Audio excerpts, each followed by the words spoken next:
Now, one night after the Lancaster Barnstormers had their best night of the season, they're ready to take the field again against the New Britain Bees. Good evening, everyone, from Clipper Magazine Stadium as the Barnstormers are coming off a doubleheader sweep of the New Britain Bees last night, 7-4 in the opener, and Casey Hobson with the walk-off home run.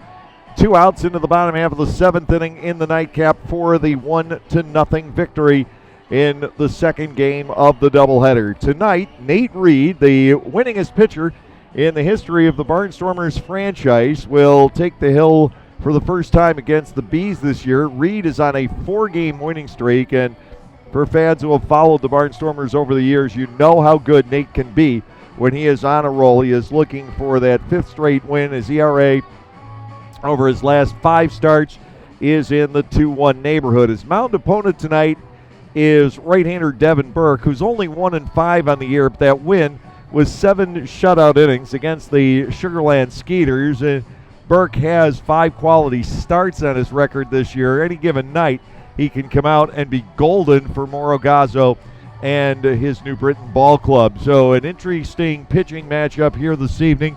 Reed looking for his 5th win in a row and his 34th all-time in a Barnstormers uniform. But the best pitching performance for an entire game that we have seen this entire year was the bullpen last night in Game 2. They came out and were absolutely marvelous.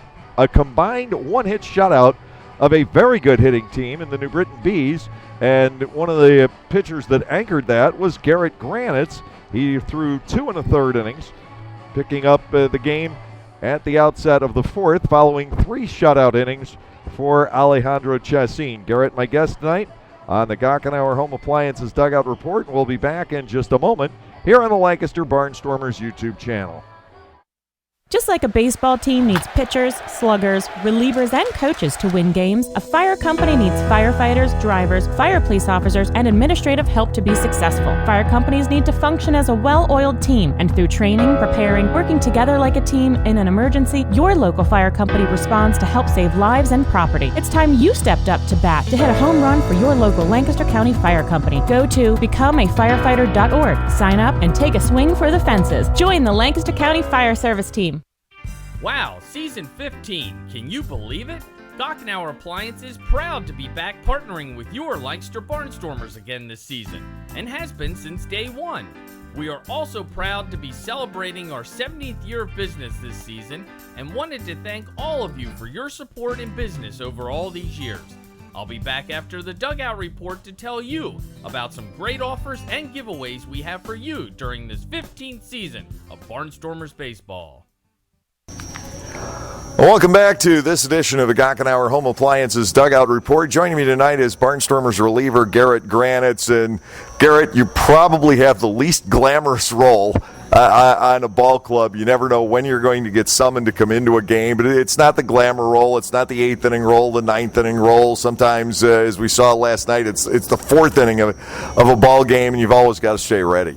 Yeah, it's this year. I think I've pitched in pretty much every role, even started a few games. But I think now I feel good. My body feels like it's kind of gotten a little bit stronger now, and I feel ready for whatever role that I'm put in now. I start getting ready probably in the 3rd or 4th inning, just because I don't know if I'll go in and clean up an inning or have to go in for 2. So.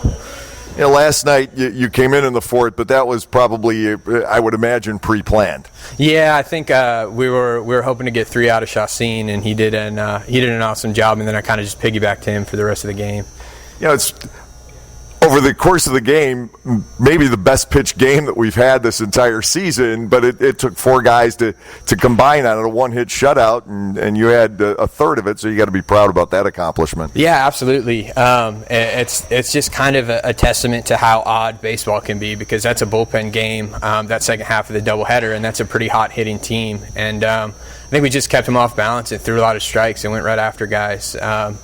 And a couple bounces went our way. We had a couple really good plays in the outfield. I know Darian made a play up against the wall, and sometimes, I mean, it's a game of inches, and fortunately the inches were on our side last night. So you've been able to go longer this year than we'd seen you in the past. Some 3 1/3, last night 2 1/3 inning stints, which means very often you get to see the same guy twice. And deception is the name of your game. So how do you set up a hitter a second time without giving away any state secrets?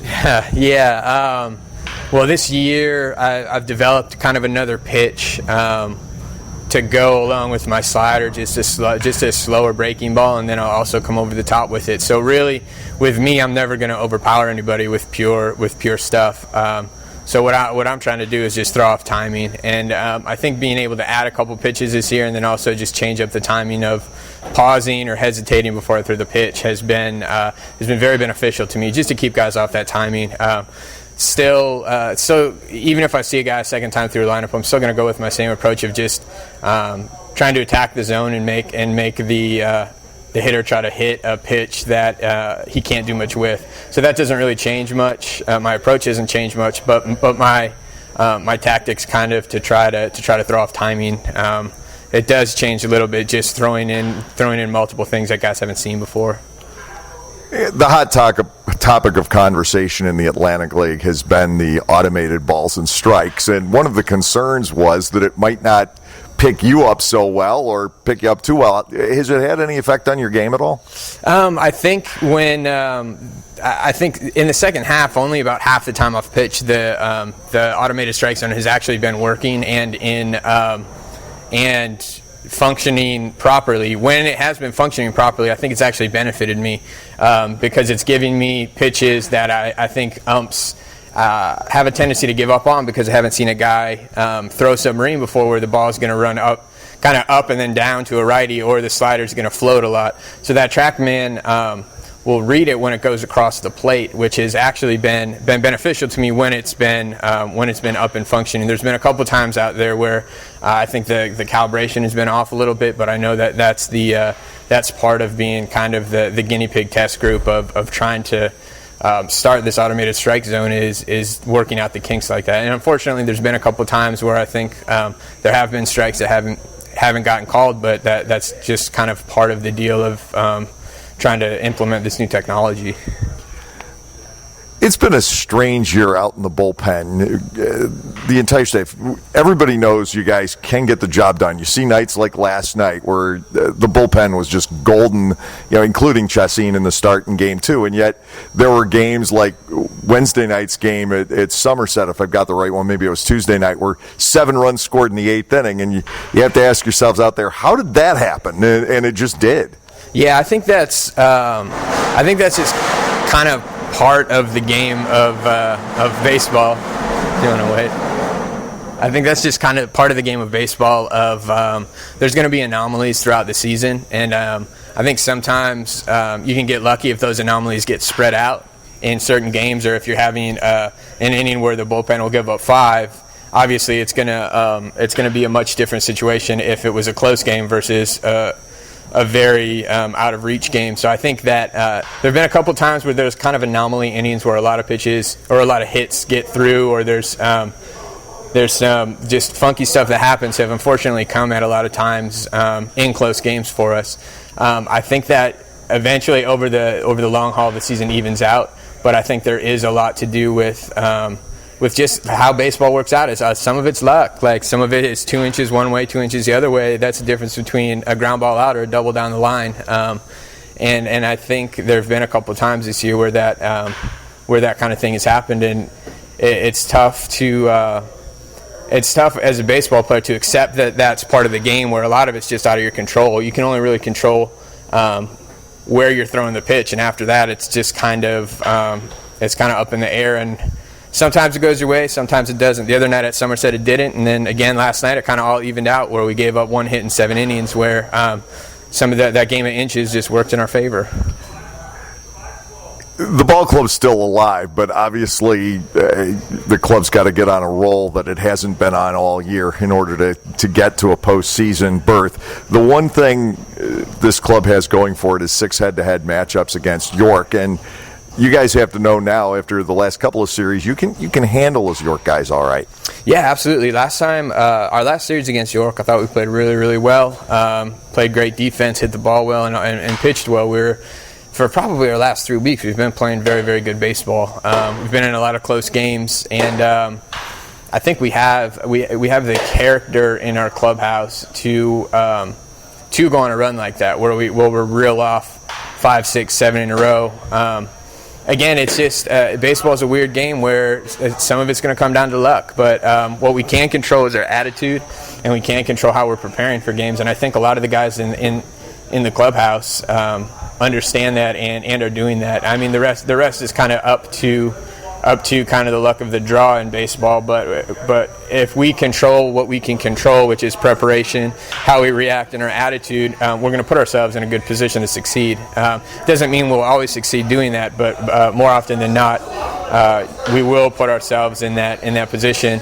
A lot of it too just has to do with injuries. Like, you have a freak injury here or there, and it really gets difficult on the team, whether it's playing guys out of position, having bullpen arms go more often, or trying to pitch a pitcher on short rest. And right now we are pretty healthy, which is a good thing. If we get Applin back here pretty soon, that'll add another big bat to our lineup, and anything can happen in 3 weeks. So yeah, three weeks to go after tomorrow, and anything can happen. So finish strong, and it's all we can ask you to do. Yeah, absolutely. Yeah, and that's what we're gonna do. Put ourselves in the position to do. Garrett Granitz joining me tonight on the Gockenauer Home Appliances Dugout Report. Starting lineups coming your way next on the Lancaster Barnstormers YouTube channel.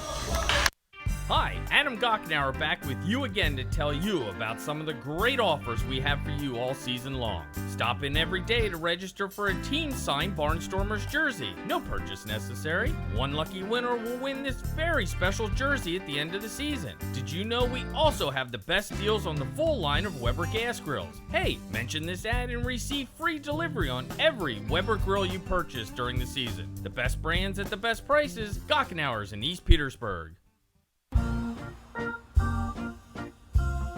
Enjoy baseball and stay in shape. The Lancaster Barnstormers have a great package for our more experienced fans to do both. The Silver Stormers package is open to all fans 55 and above. Get a ticket to all Tuesday home games. Take a walk around our beautiful stadium during the day on Mondays, Wednesdays, and Fridays. And get a Silver Stormers t-shirt to sport to all of these events. The Silver Stormers is presented by A&E Audiology and Hearing Aid Center.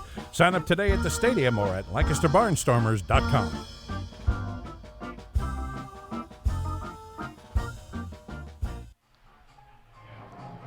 Goose Gazzo and Ross Peoples meet with the umpiring crew tonight with their respective starting lineups, and here's how they read for the Bees.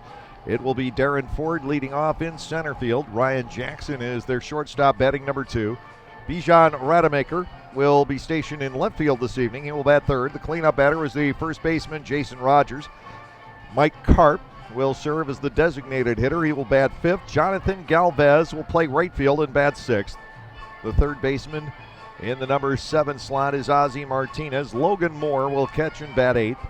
Randall Moreno, who had a big first game last night for New Britain, will bat 9th. He will play at second. Devin Burke gets the start. Burke is 1-5 with a 4.57 ERA this season. The Barnstormers have not seen him as a starter. They have faced him twice out of the bullpen. And for Lancaster tonight, Michael Martinez will move back to the top spot in the batting order. He is the shortstop. Caleb Gindel is batting second and playing right field. The DH hitting third is Joe Terdoslavich. Destin Hood will have the night off tonight. The cleanup hitter is the catcher Anderson De La Rosa. Casey Hobson, the hero of Game 2 last night, will bat fifth. He will be at first base. The second baseman batting sixth is Melvin Mercedes. Devon Torrance is in left field batting seventh. The center fielder in the number 8 slot is Darian Sanford. And Josh Bell will round things out for the Barnstormers tonight. He gets a start at third base and will bat ninth. Nate Reed is on the hill, the all-time winner in Barnstormers history. He has recorded 33 victories in a Barnstormers uniform. Can he make it number 34 in his 5th in a row here tonight? He is 4-2 with a 5.63 earned run average for the Barnstormers here in 2019. Beautiful night for baseball. If you got a shot, come on out to Clipper Magazine Stadium. Baseball and fireworks, best entertainment doubleheader known to mankind. We'll have it for you coming your way next right here on the Lancaster Barnstormers YouTube channel. Localflavor.com, local flavor. Localflavor.com, local flavor. Excuse me, are you saying localflavor.com? Oh yeah, it's where I save big bucks on all kinds of things. Home improvement projects, dining out, family fun, electronics, jewelry, clothing. I even bought my wife a fancy spa package for half price. Half price? Yep, you know all the deals you find in Clipper Magazine. I love Clipper Magazine. Well, they're all on localflavor.com too. And you can get them right on your phone thanks to localflavor.com's mobile app. Here, take a look. Well, this app is amazing. Look at all these restaurants, amusement parks, car washes, fitness centers. This is worth sharing about. Exactly. Localflavor.com online, the Local Flavor mobile app, and Clipper Magazine together. It's like a triple play. Do the cheer again. I'm in. Localflavor.com, local flavor. Come on, everybody! Localflavor.com, local flavor. Localflavor.com, local flavor.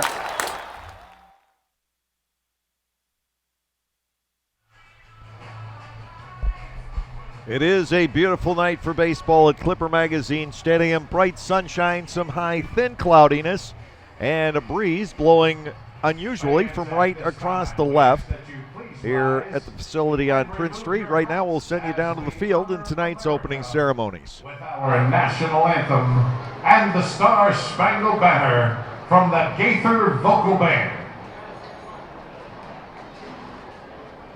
Oh, say can you see by the dawn's early light what so proudly we hailed at the twilight's last gleaming, whose broad stripes and bright stars through the perilous fight o'er the ramparts we watched were so gallantly streaming, and the rocket's red glare, the bombs bursting in air, gave proof through the night that our flag was still there.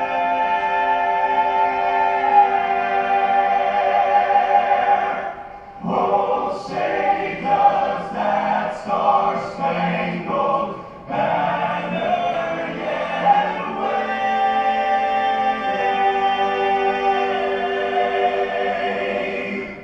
for the land of the free and the home of the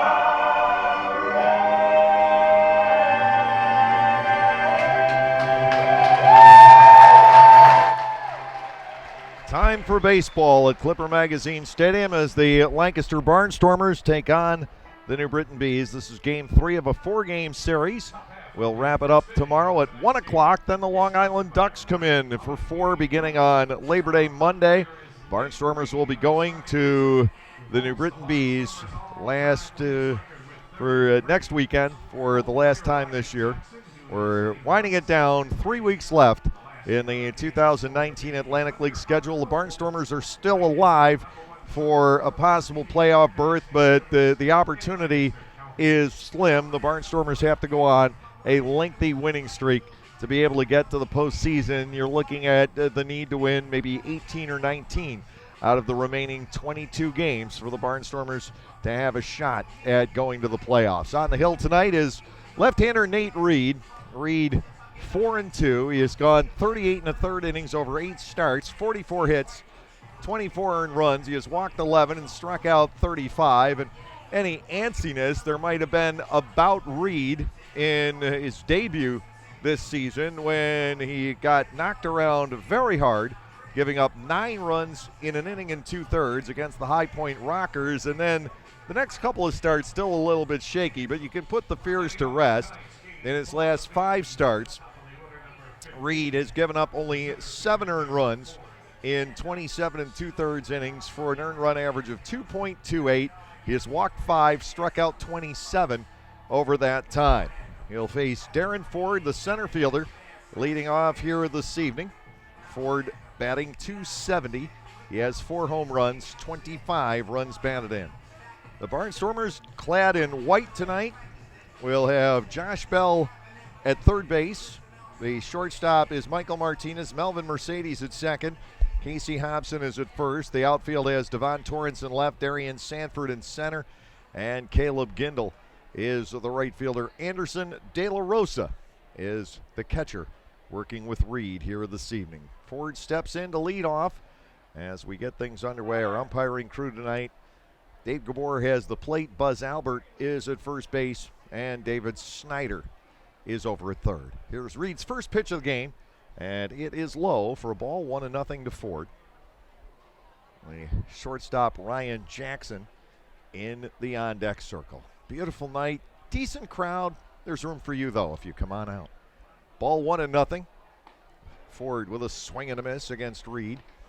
It is 1 ball, 1 strike. Nate can be just as tough, if not tougher, on right-handed batters because of his pitching style. Think of all the success he had against the Sugar Land Skeeters last year, which was an almost exclusively right-handed batting team. 1-1 on Ford. Ground ball foul up the third base side. A nice stop made by Chuck Stewart in the coach's box. He gets a few Juice Gums points for that particular play.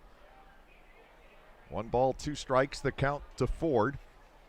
He had the only hit for the New Britain Bees in Game 2 last night, a single into center field off Alejandro Chacin with 2 outs in the third.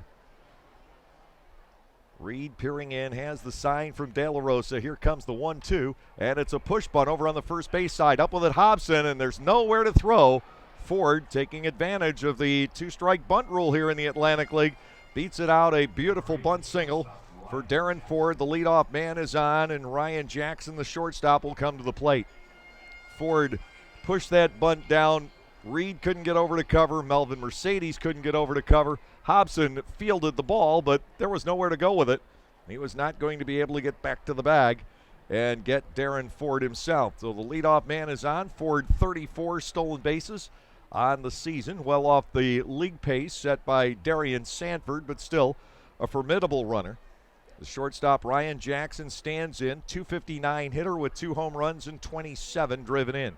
Reed looks toward first base. He's going to come to the plate, and he is upstairs. Called strike.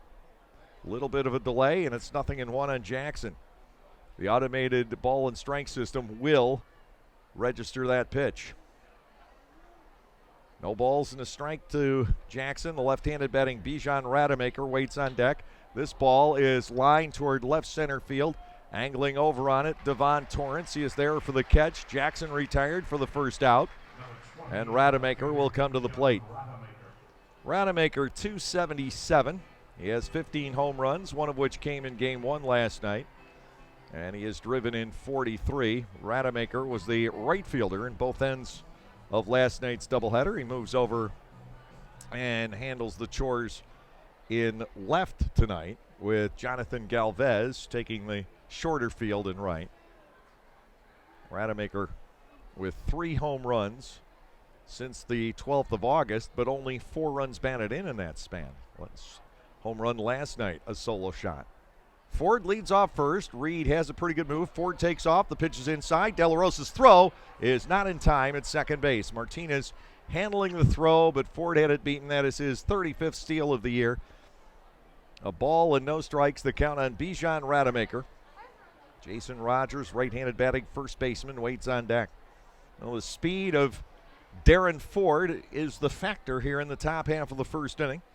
That Reed still has the opportunity to get out of the inning if he can retire both these hitters. Rademacher ahead in the count, 1 ball, no strikes. Ford leads off second. Martinez in the neighborhood in case Reed wants to throw. Instead, a fastball swung on and missed. It is 1 ball and 1 strike to the New Britain left fielder. 300 down the right field line at Clipper Magazine Stadium, 400 to center, 320 down the left side.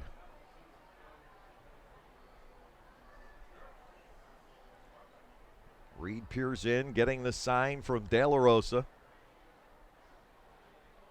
Again, Martinez hovering towards second base. Reed will come to the plate. It is 1-1. A swing and a miss as Reed is able to get the fastball in on the hands of Rademacher. 1 ball and 2 strikes. Nate is not only the Barnstormers' all-time wins leader, he is the all-time strikeout leader. That was a record that he established last year and keeps pulling away from second place Ross Peoples. John Anderson 2 nights from now has a chance to become the single-season record holder in a Barnstormers uniform. 1 ball and 2 strikes. A look back to the runner, and a Rademacher swinging a foul. Again, a Reed fastball, and it is 1 ball and 2 strikes. At some point, Rademacher has to wonder if Reed will serve him up something off speed and perhaps away. Darren Ford leading from second base. 1 out in the inning, and still Martinez cheating up the middle against Rademacher. Here is the pitch, 1-2, and that is strike 3 at the knees. Rademacher goes down looking, big second out for Reed. Jason Rogers, the first baseman, will come to the plate.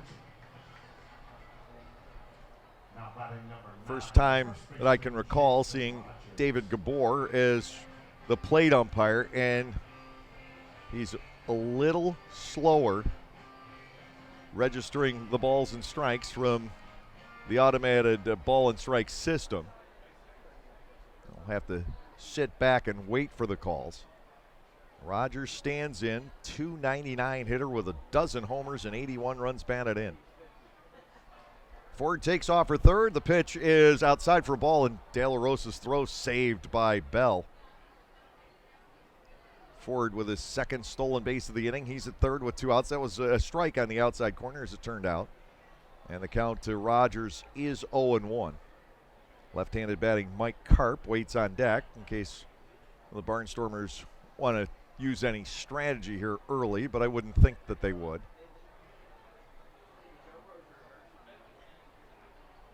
No balls, 1 strike. Reed delivers inside and low to Rogers, and the count levels at 1-1. But it's at that point now where you've got to be a little bit careful about throwing one in the dirt. And that can take the changeup away from Reed. He really has to trust De La Rosa with Ford at third base. 1-1. And to Rogers, it is upstairs, ball 2 and a strike.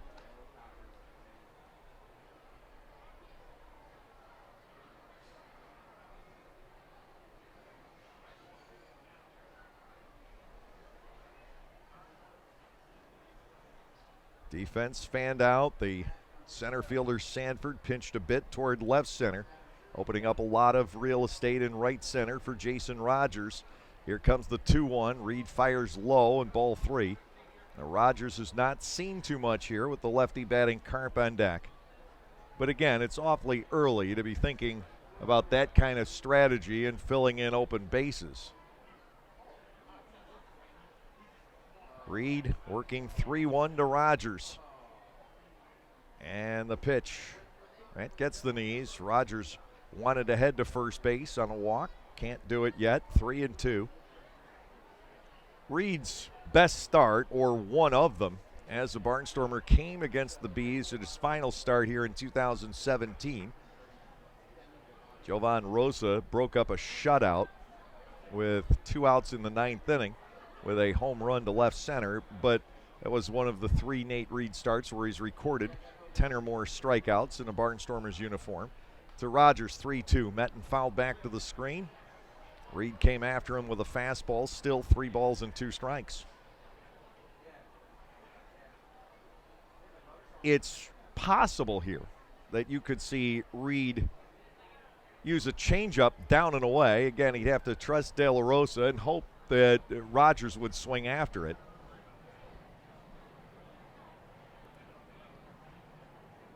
Three balls and 2 strikes.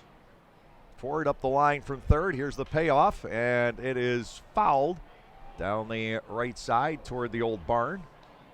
Still 3-2. It's all been about Darren Ford in this opening inning. The push bunt single with 2 strikes, and then he has stolen both second and third. Reed again working with a full count to the first baseman Rogers, who can be awfully tough in this ballpark. Rogers fairly quiet here last night. He was 0 for 6 in the doubleheader.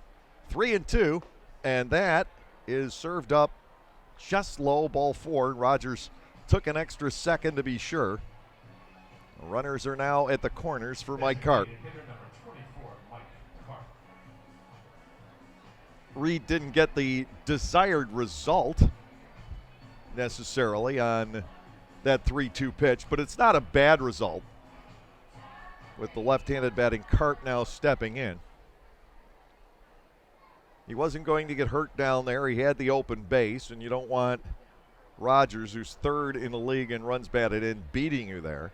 But he still has to get through Carp. He's a pretty good hitter. Ex-big leaguer hitting .282 with 4 home runs. Fouled back. No balls and a strike.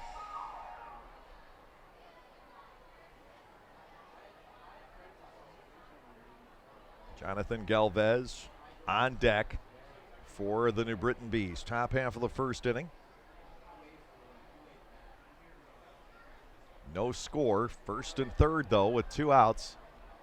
1 strike to Carp. Reed comes back and runs the fastball in on the hands. It is swung and missed. 0-2.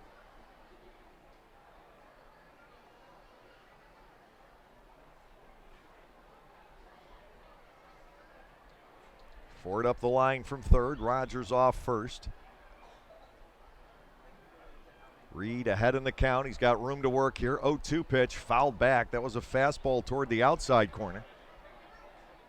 Carp continues to bat. No balls and 2 strikes.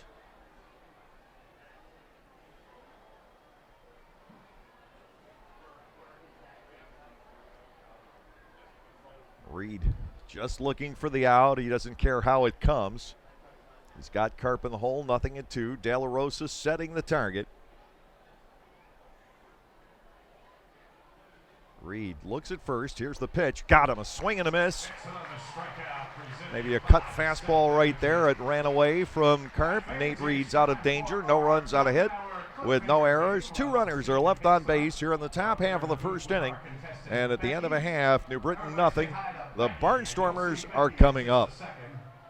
There's Becky. There you go, Becky.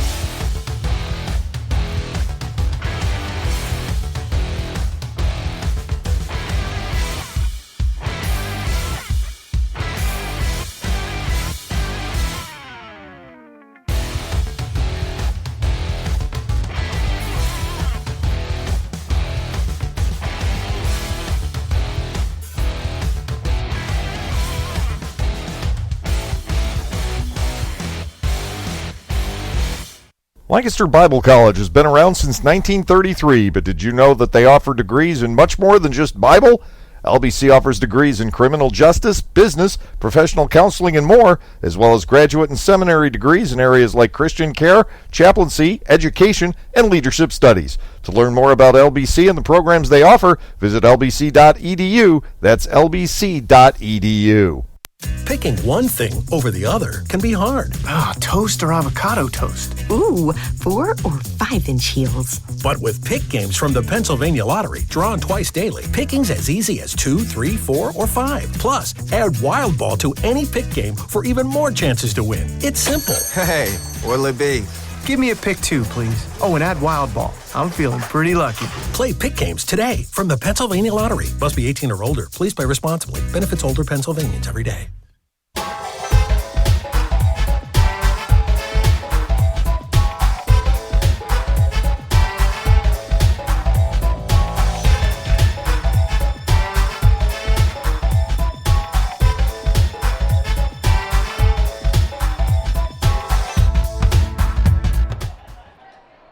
Devin Burke makes the start for the New Britain Bees here tonight. Burke is a 28-year-old from Darien, Connecticut, not terribly far from New Britain. 6'1", 205-pounder. He was a Colorado farmhand for 4 years and, in fact, pitched for the predecessor of the Bees at New Britain Stadium, the New Britain Rockcats at one point. His second year as a Bees. 1-5, but his other stats better than the record would indicate. First pitch strike in on Michael Martinez. It's 0-1.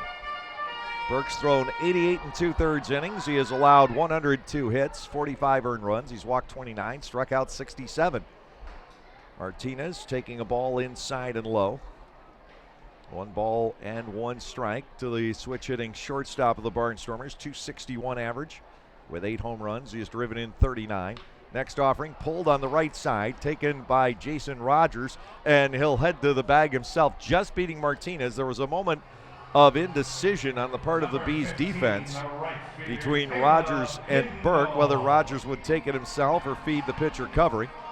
1 out, nobody on. Caleb Gindel, the right fielder, comes to the plate. Gindel is at .297 with 19 home runs and 82 runs batted in for the year. He had a huge first game last night and then was 0 for 3 in the nightcap. Here's the motion by Burke. The pitch is upstairs. It is ball 1, no strikes. Designated hitter Joe Turdoslavich waits on deck. Turdoslavich 1 ahead of Gindel in the club home run race. Gindel with the RBI lead. Outside and high. Caleb up there at 2 balls and no strikes. Gindel was 2 for 3 with a walk, 2 home runs and 3 driven in game 1 last night. He awaits the 2-0. Burke fires low. It is 3 balls and nothing. Gindel also the club leader in drawing walks. He has 71 for the year. The windup, 3-0. Gindel will take a strike on the inside corner. Wasn't quite sure, didn't appear where that pitch was headed. 3-1 from Devin Burke. That is cut on and fouled away. Burke battles back against Gindel and forces the count to 3-2. Caleb is now 6th in the league in on-base percentage, 4th in slugging, and 3rd when you combine them. He gets ball 4 down and in. The Barnstormers have a 1-out base runner here in the opening inning. And when it comes to drawing the base on balls, Gindel has only 2 men in front of him, the slugger from York, Telvin Nash, and the guy who's currently holding him at first base, Jason Rogers. Rogers and Gindel have very similar numbers when it comes right down to it. Here's Turdoslavich with 20 home runs, 67 runs batted in, and hitting .302 on the campaign. Burke ready to go, and the pitch, Joey hits it to straightaway center field. Coming on for it is Darren Ford. Fairly easy play for the center fielder. 2 outs in the inning, and the catcher Anderson De La Rosa will step to the plate. De La Rosa hitless his last 2 games on the heels of an 11-game streak. .278 on the year with 5 home runs and 28 runs batted in.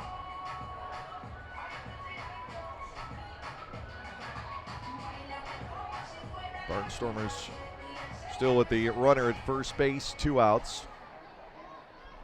No score here in the lower half of the first inning. We have a group that was huge, the Dart Container Corporation. Their employees out here this evening. And they make up, I would say, about half the crowd tonight. Fastball is low, 1-0 to De La Rosa. Casey Hobson on deck. Hobson's bat has started to come to life in the waning stages of the season, and if Lancaster's to make a run, I think that bat has to be there. Off the outside corner, De La Rosa has a 2-0 edge. Anderson hitting .350 against Bees pitching with 2 of his home runs.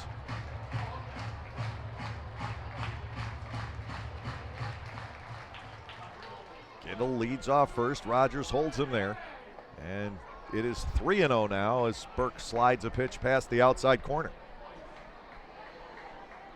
De La Rosa can afford to be patient. I don't know that he has the green light. Cleanup hitters often will with Ross Peoples, but with Destin Hood out of the lineup, the Barnstormers really don't have the pure cleanup type hitter. De La Rosa appeared to be taking all the way. He looks at a strike, and it's 3-1.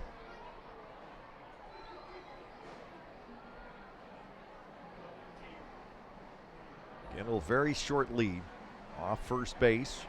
De La Rosa waits the 3-1. He goes for it and misses. A full count, and now we know that Gindel is running. No secrets any longer. Rogers drops back.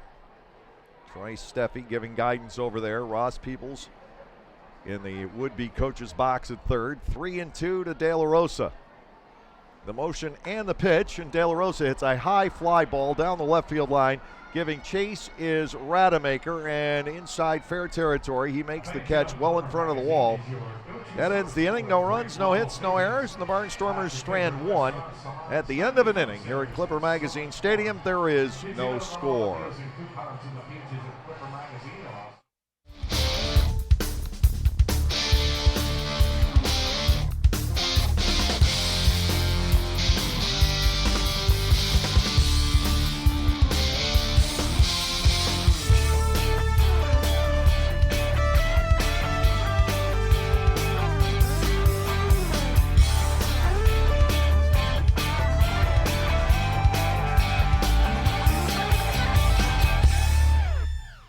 Tuxedo Tour and Travel, your go-to motor coach bus company. Supplying your motor coach needs from day trips to multi-day excursions. Trips to New York, Baltimore, Washington, D.C., San Francisco, and all points in between. We can provide you with an itinerary or fulfill all your trip's transportation needs. Providing casino trips monthly. Go to www.tuxedotour.com or give us a call at 717-269-3124. There's a new force in town. Know any young baseball fans? Make sure they're a part of the Storm Force Kids Club presented by Commonwealth Charter Academy. For only $25, kids receive 12 field box tickets. To go with the tickets, the Storm Force members will get a backpack, a t-shirt, an invitation to Silo's birthday party, and a chance to meet Barnstormer players over a bowl of ice cream, plus a lot more. What's better than that? Sign up at LancasterBarnstormers.com or stop by the stadium to get those kids involved.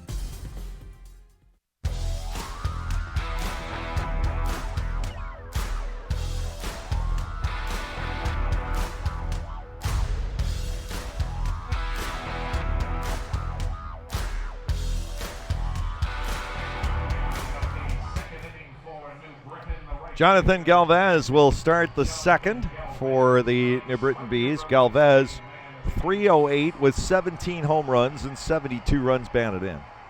And once again, the guys in the sound room have decided to just put their lives on the line over there. They select Galvez, one of this league's top hitters, as the cane man tonight. Everybody else usually picks on the weak link in the lineup. Not our crew. They live life on the edge over there. Reed struck out 2 in the opening inning. Around a bunt single and a walk. He got out of it without a run scoring. First pitch to Galvez off the inside corner for a ball. It is 1-0. Ozzie Martinez on deck, and then the lefty batting catcher Logan Moore. Galvez, open stance, knees bent, awaiting the pitch. Reed delivers and misses down and away. He falls behind 2-0.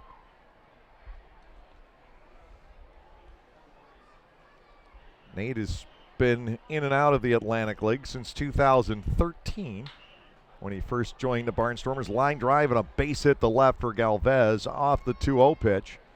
The leadoff man is on for the second straight inning for the New Britain Bees. Now, Ozzie Martinez will come to the plate. Martinez is struggling.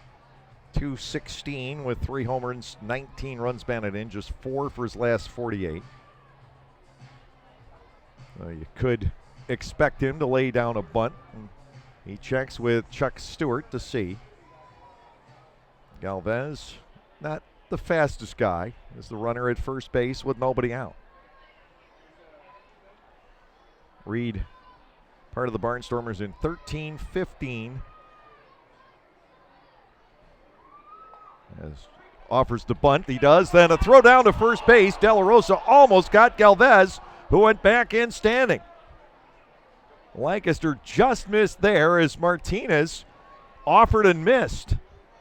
De La Rosa handled the pitch. He came up firing, and Galvez just back in standing up.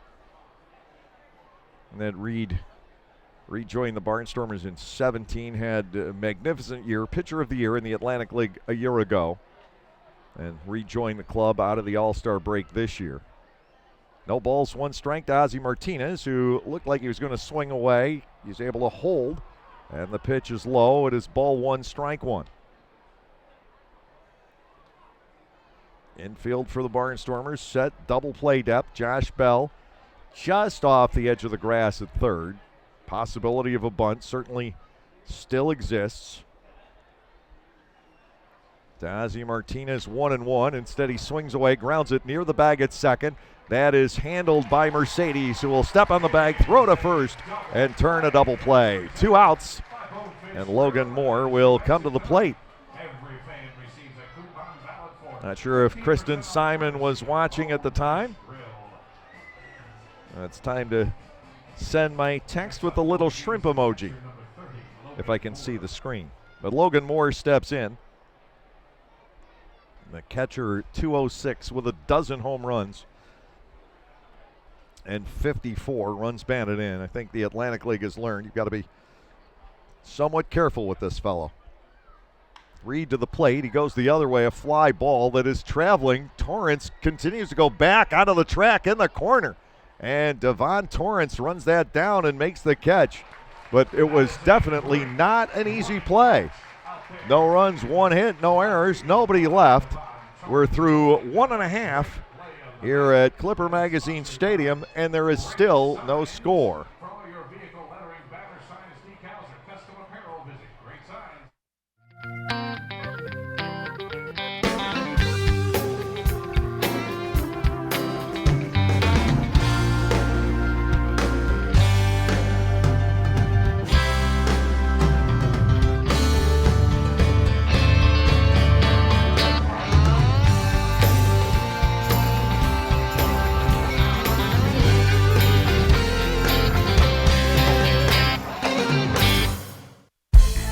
Hi, this is Hall of Famer Carlton Fisk. Make your plans today to visit Cooperstown and the Baseball Hall of Fame and Museum. There it goes, a long drive. If it stays fair, home run. Reconnect with your memories of the game and make new memories with your family. Check out baseballhall.org today for more information. Carlton Fisk had a lot of little boy in him right there, Joe. The National Baseball Hall of Fame and Museum, preserving history, honoring excellence, and connecting generations. Just like a baseball team needs pitchers, sluggers, relievers, and coaches to win games, a fire company needs firefighters, drivers, fire police officers, and administrative help to be successful. Fire companies need to function as a well-oiled team too, through training, preparing, and working together like a team. When an emergency occurs, your local fire company responds to help save lives and property. Maybe it's time you stepped up to bat and offered to hit a home run for your community. Go to becomeafirefighter.org and sign up. You won't regret taking a swing for the fences. Join the fire service team.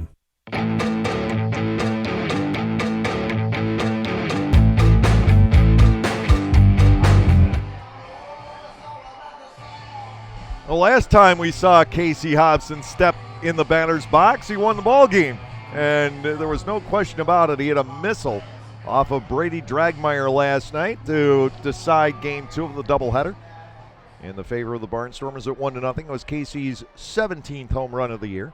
He's batting .208. He has driven in 58. The pitch from Devin Burke gets the plate for a called strike. It is 0-1. It was also the first home run that Casey had hit against anybody other than the Somerset Patriots in quite some time. Fouls this one away. It is 0-2. Last time he had a home run against a different ball club was all the way back on July 16th. He had his 12th of the year against the High Point Rockers here. 4 home runs in a row had come against Somerset. 0-2 from Burke, and Hobson almost hit by it. Burke ran a pitch inside. It is ball 1, 2 strikes. Melvin Mercedes and Devon Torrance will follow in the lower half of the second inning. We are scoreless so far tonight. To Hobson, 1-2. Casey goes for it and hits it off the end of the bat to shallow left center field. On is Darren Ford. He will make the catch. First out recorded in the bottom of the second inning. Mercedes will step in. Melvin already has started a nice double play in the top of this inning, hitting .267 with 3 home runs. Both of his 3 home runs, 3-hit game last night, .267, 6 runs batted in. number 3. Where'd I get the 3 from? He doesn't have any home runs. The pitch to him is a strike at the top of Melvin's zone. It is 0-1. Torrance waiting on deck. No score, bottom second. Burke into the motion. Mercedes swings late, fouls it back, and a second strike. It is 0-2. Burke had quite a final season of his collegiate career at Virginia Tech. He was 11-3 as a Hokie back in 2013. Pop fly foul and out of play.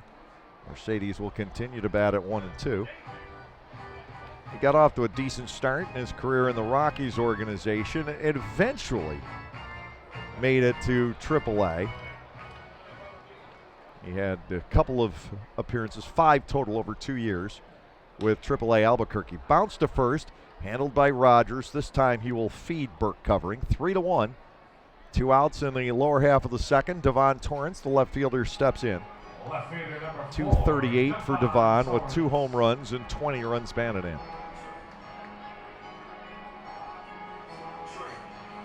I don't know if there's anybody on this ball club this season that would carry the mantle of fan favorite, but I would think that if people were really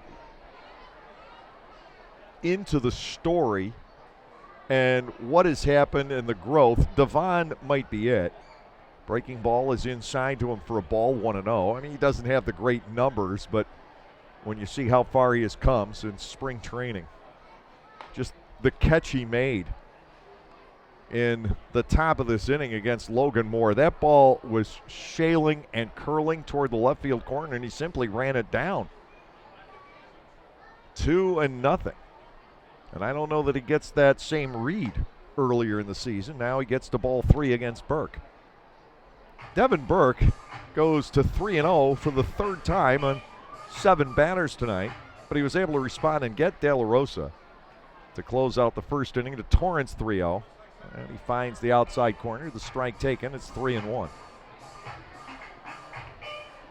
The Barnstormers without a base hit so far against the right-hander, who has walked 1.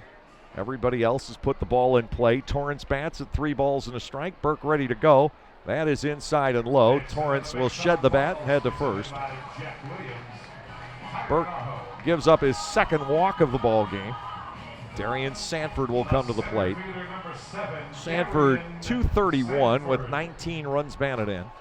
He has 10 doubles on the year. The man at first base, Devon Torrance, is 22 for 25 stealing. Options exist for the Barnstormers, but having Torrance run seems to make some sense right now.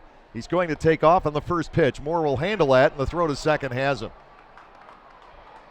Logan Moore was in perfect position to make that throw. And Torrance out at second base and out by a bit. No runs, no hits, no errors, nobody left. We'll go to the top of the 3rd inning with the score, Lancaster 0, New Britain 0.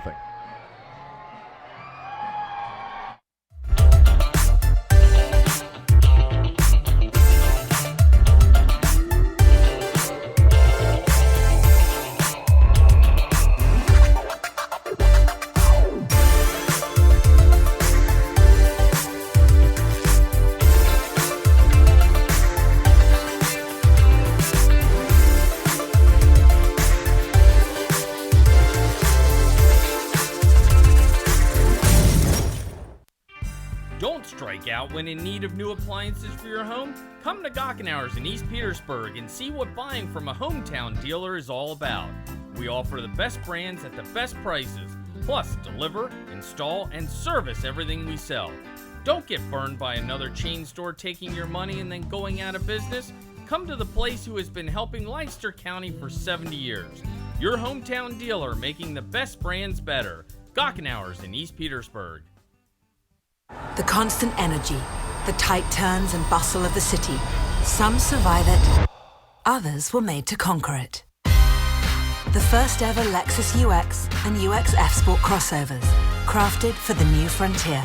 UX starting at $32,000. See Bobby Rahal Lexus in Mechanicsburg. MSRP excludes delivery, processing, and handling fee of $1,025, which may be subject to change at any time. Excludes taxes, title, license, and optional equipment. Dealer price will vary.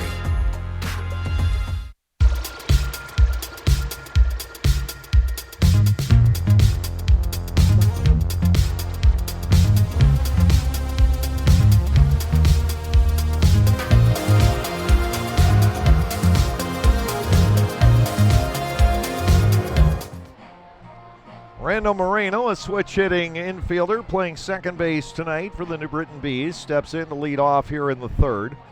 207 for Moreno with 3 home runs, 28 runs batted in. He had a double and a home run in Game 1 from the left side of the plate last night against Connor Overton. He was the big gun against Overton. First pitch from Reed is smoked out to left field. Torrance gets a bad read on this, recovers, and makes a sensational catch. Oh my! Athleticism took over. He froze for an instant and then had to scramble back and made a great diving catch.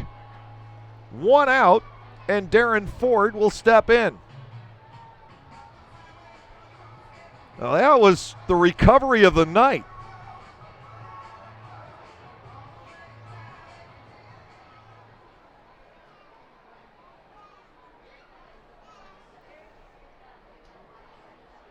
Ford bunted his way on back in the first inning. Outside a ball, 1-0.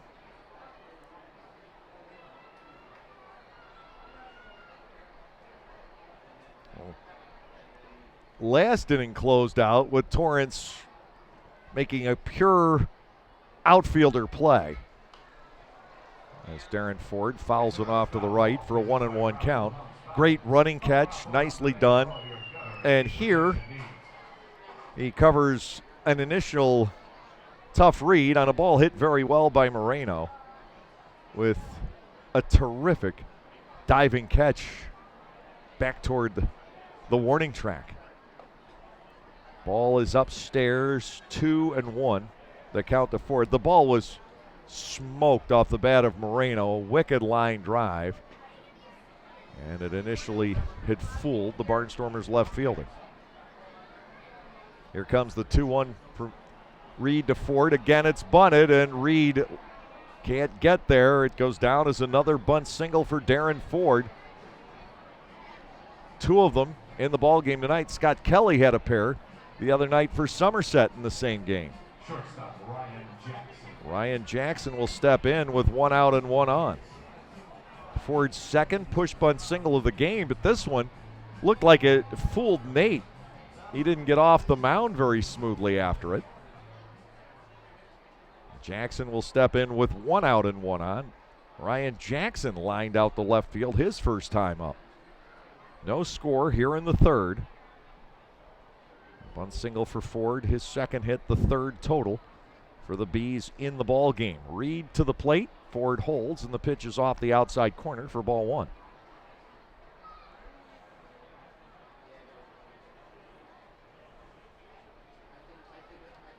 Infield set, double play depth for the Barnstormers. They turned one last inning against Ozzie Martinez. 1-0 to Jackson, right-handed batting shortstop who began the season with Sugarland. Quick pickoff throw to first, and Reed gets Ford. Nate Reed cancels him out with the pickoff. Reed still has that terrific step-off move. He didn't have to develop it with the new rules. He always had it. And Ford gets nailed, 2 outs in the inning. Jackson left up there with the bases empty and a count of 1 and no strikes. To Jackson, it is skied to the right. Coming in toward right center field is Caleb Gindel. He'll take it into the dugout. No runs on a hit with no errors, nobody left on base. We will go to the bottom of the third inning. Still the Barnstormers nothing and the New Britain Bees nothing.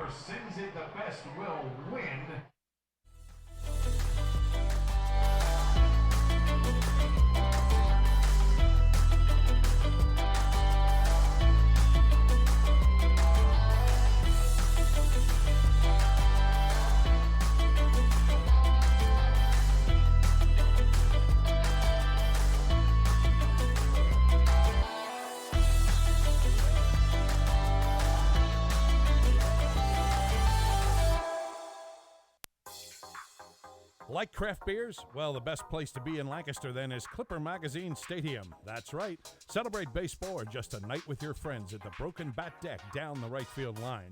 The Broken Bat features more than 20 local craft breweries and product from a local winery. Food is sold off a pub-style menu. And new for 2019, there will be a trivia contest every Saturday evening beginning at 5, hosted by Cheaters Never Prosper. So get together, hang out with your friends, make some new ones, and enjoy a night of craft beer sampling along with a Barnstormers game.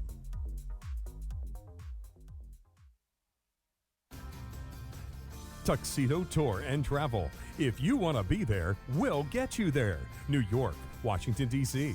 We service all casinos, day trips, or multi-day excursions. Lebanon's #1 tour bus company, providing monthly casino trips. Sands of Bethlehem, Resort of Atlantic City, Mohegan Sun of Pocono Downs. Go to www.tuxedotour.com or give us a call, 717-269-3124.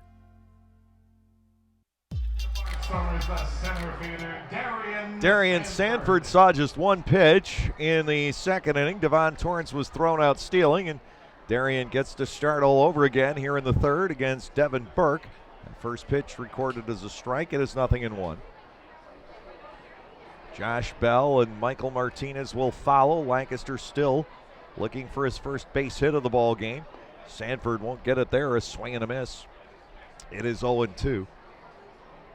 Darian has had an odd season from the left side of the plate because it just seems like one or two pitches and he can get pulled out of balance and then he'll find it. There's a bunt back toward the hill, but Burke has it and fires to first. Sanford retired 1-3, opening up the bottom of the third inning. That will bring on JB.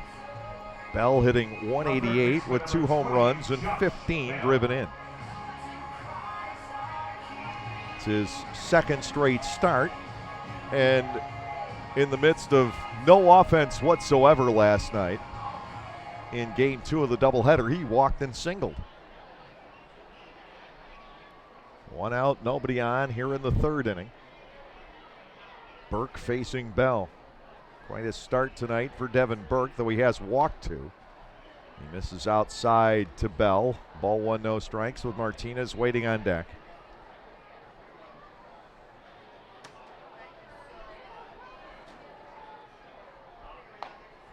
Josh swings and misses.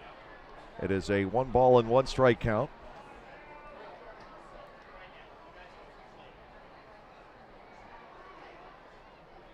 Bell given a lot of room here in right center.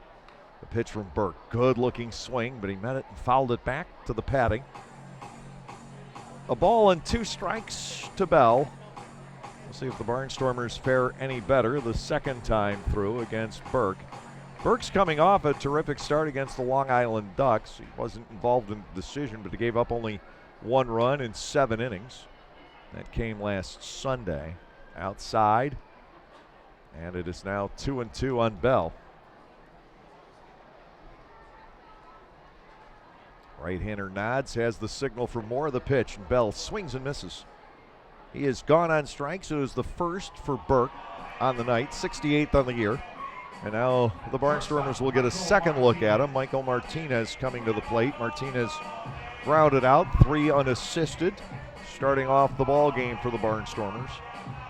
Scoreless tie, lower half of the third inning.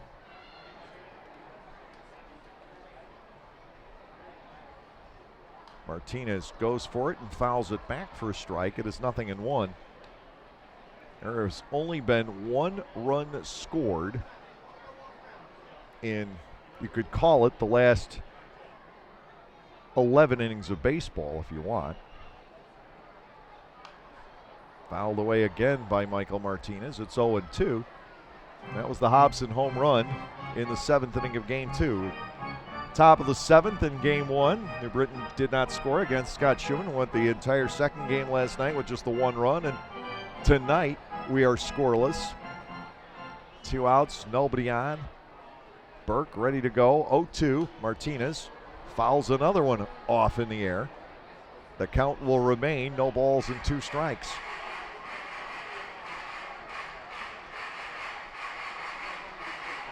Tomorrow, 1 o'clock, we will wrap up this series.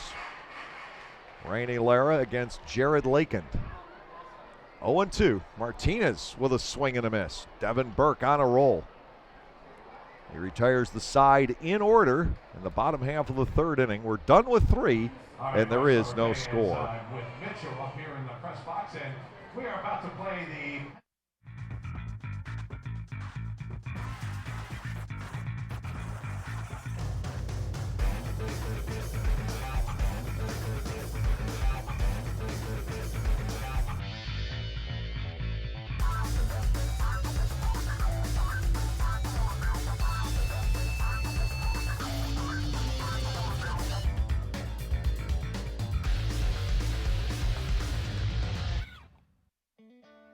Remove the wrong piece and the whole structure might fall apart.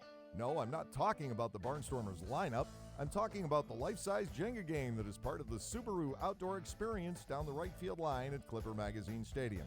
There's ping pong, huge dice to roll, and more. Trivia contests take place before every Saturday home game. Group bookings are available, so enjoy the games while at the game and come to the Subaru Outdoor Experience just below the Broken Bat deck. Picking one thing over the other can be hard. Toast or avocado toast? Ooh, 4 or 5-inch heels. But with pick games from the Pennsylvania Lottery, drawn twice daily, picking's as easy as 2, 3, 4, or 5. Plus, add Wild Ball to any pick game for even more chances to win. It's simple. Hey, what'll it be? Give me a pick 2, please. Oh, and add Wild Ball. I'm feeling pretty lucky. Play pick games today from the Pennsylvania Lottery. Must be 18 or older. Please play responsibly. Benefits older Pennsylvanians every day.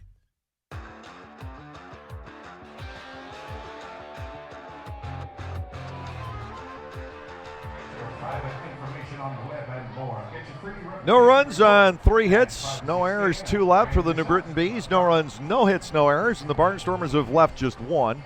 We head to the 4th inning, and Bijan Rademacher leading off for the Bees. Rademacher struck out looking back in the 1st inning.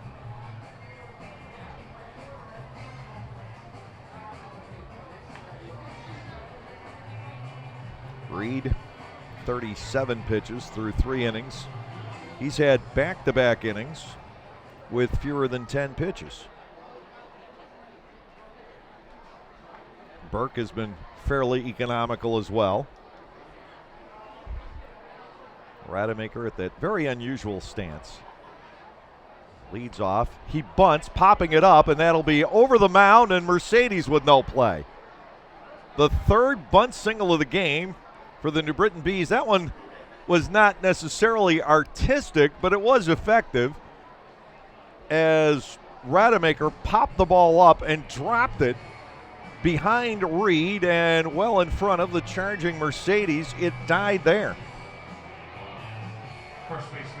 Leadoff man is aboard. Jason Rogers will come to the plate. Rogers picked up a walk back in the 1st inning. The Barnstormers getting bunted to death so far tonight.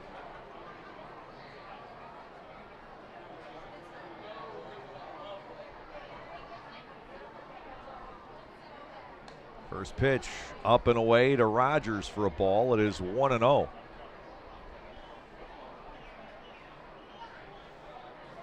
Lancaster's already turned 1 double play behind Reed. He could use a second. 1-0 to Rogers. Left-handed batting Mike Karp in the on-deck circle. Reed peers toward first, now to the plate, a check swing, and the pitch got the plate. Anderson De La Rosa was already pointing to first, appeal, and our buddy Stu, the automated balls and strikes system, called it a strike anyway, and Dave Gabor brought up the right arm. 1-1 on Rogers. Rademacher has 18 steals. We'll see if he's interested in going. Here's the pitch. Breaking ball, swing and a miss. De La Rosa fires to first base, but he bounces the throw. It's knocked down by Hobson. Rademacher back in. 1 ball, 2 strikes to Rogers. Darren Ford stole 2nd and 3rd back in the 1st inning and then was picked off in the 3rd. We'll see what the plans are for Bijan Rademacher.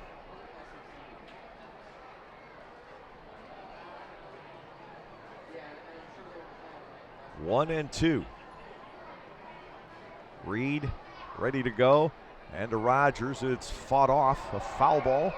Back over the screen and a continuing count of a ball and 2 strikes. Rogers from Riverdale, Georgia. 31 years of age. Good-sized fella, 6'1" and 230 pounds.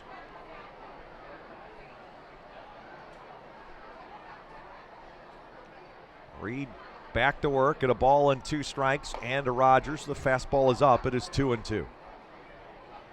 Reed has walked 1. He has struck out 2. Both strikeouts and the walk coming in the first inning. Everybody has put the ball in play since then.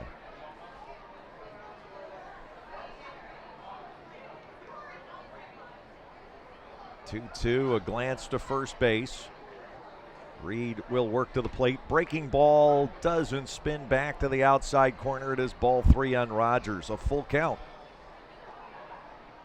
And if I am Mauro Gazzo and Chuck Stewart, I'm starting Bijan Rademacher here. 3 balls, 2 strikes.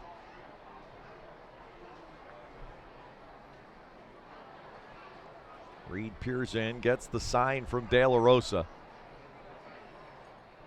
There he goes. Here's the payoff pitch, and it's looped foul off to the right side and out of play. Rademacher will head back to first. The count is 3-2 on Jason Rogers.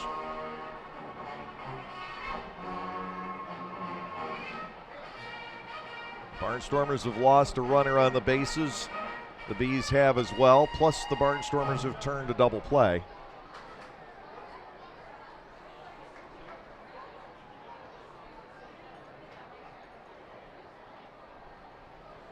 Three balls, 2 strikes.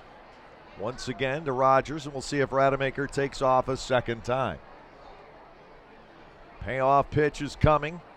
There he goes. Here's the 3-2, and this is popped up to shallow right field. Gindel coming on for it. He'll make the catch. Rademacher plenty of time to return.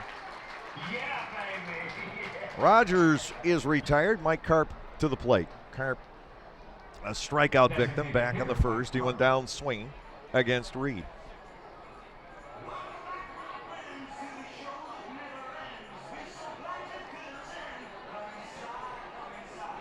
Scoreless ball game, top half of the 4th inning. Fireworks scheduled to follow here tonight.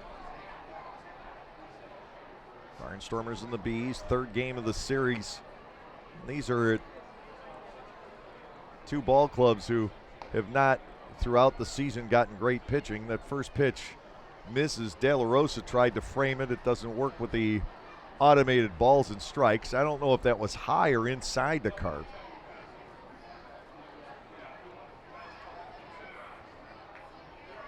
Deceptive from back here, and I think that was because of the movement of De La Rosa's glove. Swinging a foul at the plate. De La Rosa looked like he got that one off the toe. It is a ball and a strike.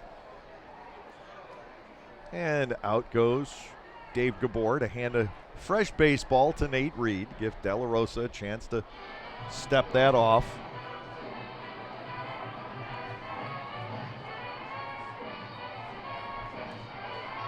One ball, 1 strike.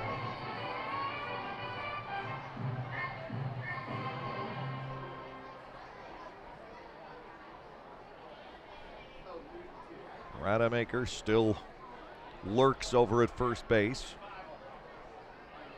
And a ball and a strike to Carp. Swing and a miss. Reed works ahead at 1-2.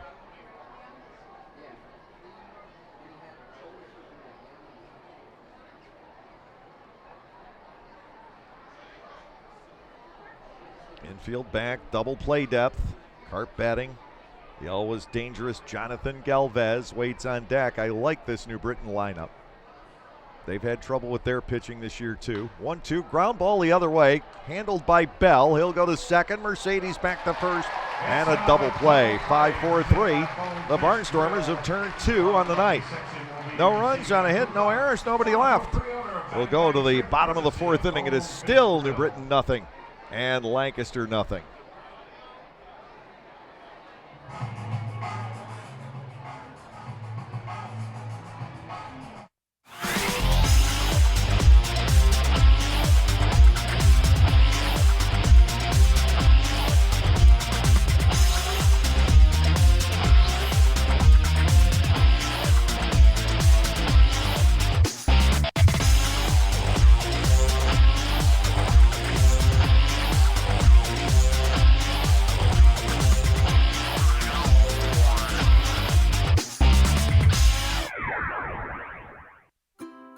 Clipper Magazine Stadium, we have hot dogs and popcorn, peanuts, soda, and nachos. But what if, say, you are only 3 months old and mom wants to have a night out and watch the Barnstormers? Well, thanks to May Grant Obstetrics and Gynecology, the littlest of Stormer fans now have a place to go for dinner during the game. Tots can take mom to the Little Sluggers dugout behind Section 13 at the stadium for a comfortable private feeding experience. A brightly painted room with comfortable furniture and TVs tuned to the game, it is the perfect spot for baby and mom during a night at the ballpark. The constant energy, the tight turns and bustle of the city. Some survive it, others were made to conquer it.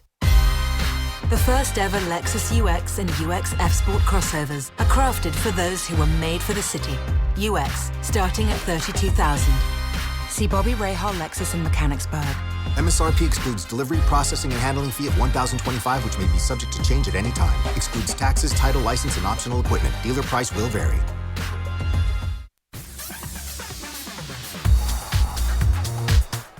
Here is Caleb Gindel, who drew a walk his first time up and gets ball one now from Devin Burke. Birthday boy, Caleb Gindel, 31 years of age today. 1-0 to him. The right-hander back into the motion. Breaking ball, spins inside for ball two. Terdoslavich on deck, and then De La Rosa as the Barnstormers try to find a way onto the scoreboard in the bottom of inning 4. 2-0. Burke to the plate, and Gindel skies it on the left side. Ozzie Martinez may have room. The third baseman over near the tarp, and with the tarp, the stairwell, in the corner of the dugout, all in his neighborhood. He is there to make the catch. Gindel retired for the first out. If that ball was hit 1 foot more toward the seats or deeper or in front, Martinez might not have been able to make that play, but there's a little space down there, and Gindel managed to find it. 1 out. Here's Terdoslavich, who flied to center field his first time up. The pitch to Joey T is popped up as well. Again, Martinez coming over, but there will be no play this time. 0-1 on Terdoslavich. Lancaster has not hit a ball hard the entire night. 0-1. Terdoslavich with a swing and a miss. Burke has him at 0-2. When these two ball clubs get together, you expect more of what we saw in Game 1 last night. But again, since the bottom of the 6th inning in that opener, we've seen only 1 run. In this series, Terdoslavich looks at a fastball up top. Ball 1, 2 strikes. Devin Burke has kept the Barnstormers totally off balance so far. Nate Reed has allowed 3 bunt singles, but he's gotten double plays as needed. And we're scoreless in the bottom of the 4th. Terdoslavich looks at strike 3 call. Third strikeout on the last 4 batters for Burke. 2 men are down, and here is De La Rosa. So, not sure that Stu, the automated ball and strike system, is going to be getting rave reviews from Joe Terdoslavich anytime soon after that called third strike. But I think it was at the top of the zone, as the automated system will call it. De La Rosa looks at a fastball just low. Ball 1, no strikes. Reed and Burke going back and forth with zeros on the scoreboard. Here comes the 1-0. De La Rosa punches it to right, and it will fall in front of Galvez. The Barnstormers have their first base hit. A 2-out single the other way for Anderson De La Rosa. It brings on Casey Hobson. He flied to center his first trip.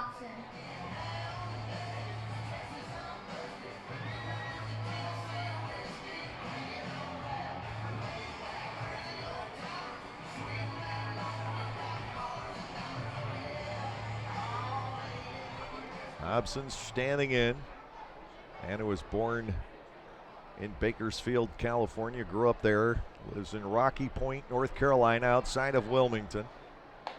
Fastball is high, 1-0 on Hobson.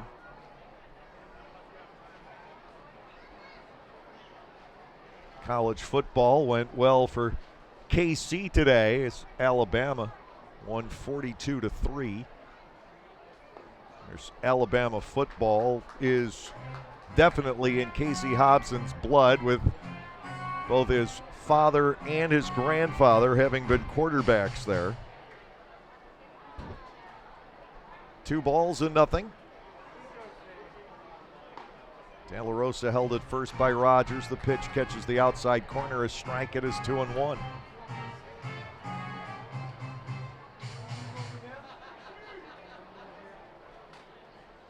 There are also a number of Auburn fans in the Lancaster clubhouse. They play Oregon tonight, really the big national game. Off-speed pitch is low. Hobson gains a big edge, 3-1, and he'll be looking for the right pitch to drive here. De La Rosa aboard with 2 outs in the bottom of the 4th in a scoreless ball game. 3-1. The count to Hobson, the set, the pitch, and that is fouled back. Full count coming. De La Rosa will be on the move.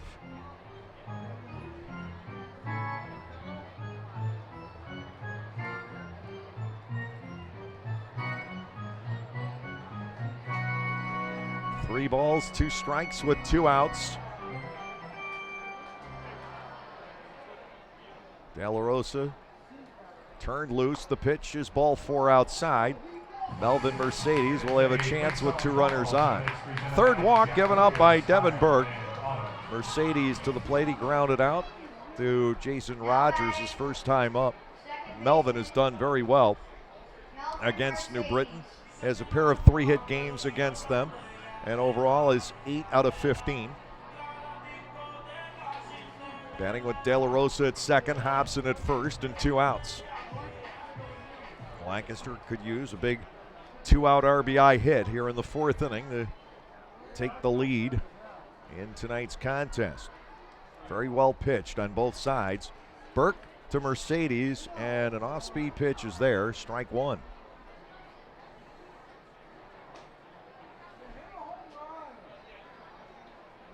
That was a pitch where you got the impression if Mercedes had been expecting it, he could have done something with it, but it fooled him.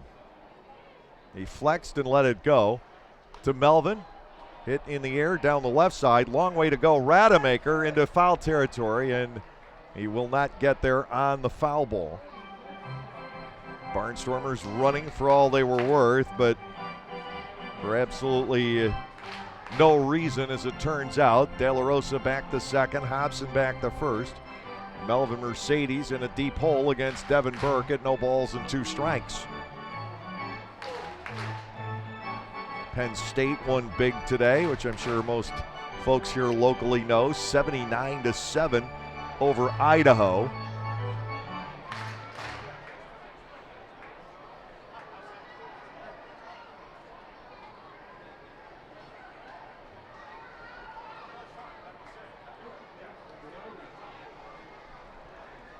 No huge upsets of top 25 teams. Garrett Granite's big Wisconsin fan. They won 49-0. Mercedes looks at a fastball up top. Ball 1, 1-2. Number 1 Clemson winning big.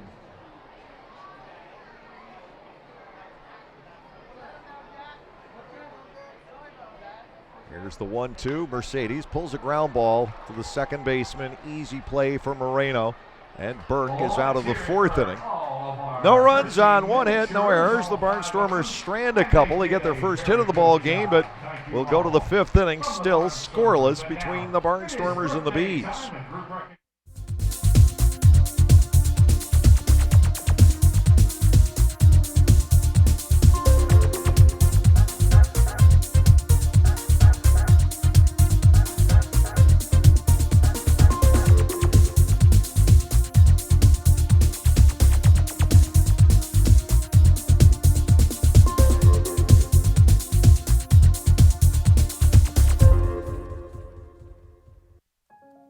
The National Baseball Hall of Fame and Museum is a place with thousands of stories to be told. It's a place to relive baseball's greatest moments and share them with future generations. It's a place to experience the game and how it has shaped our history. Cooperstown is a destination with something for the entire family. Our stories to tell, your memories to share. Plan your trip to the National Baseball Hall of Fame and Museum in Cooperstown at baseballhall.org. Enjoy baseball and stay in shape. The Lancaster Barnstormers have a great package for our more experienced fans to do both. The Silver Stormers package is open to all fans 55 and above. Get a ticket to all Tuesday home games. Take a walk around our beautiful stadium during the day on Mondays, Wednesdays, and Fridays. And get a Silver Stormers t-shirt to sport to all of these events. The Silver Stormers is presented by A&E Audiology and Hearing Aid Center. Sign up today at the stadium or at LancasterBarnstormers.com.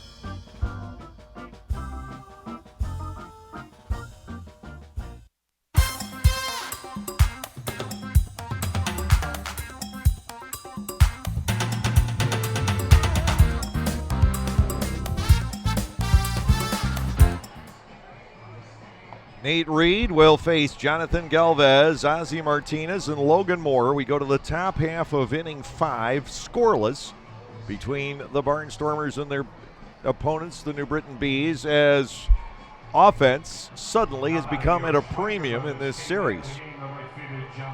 Jonathan Galvez with the only swinging base hit by a Bee in the game. A liner into left field starting off the second inning. The Bees with 3 bunt singles off of Reed tonight.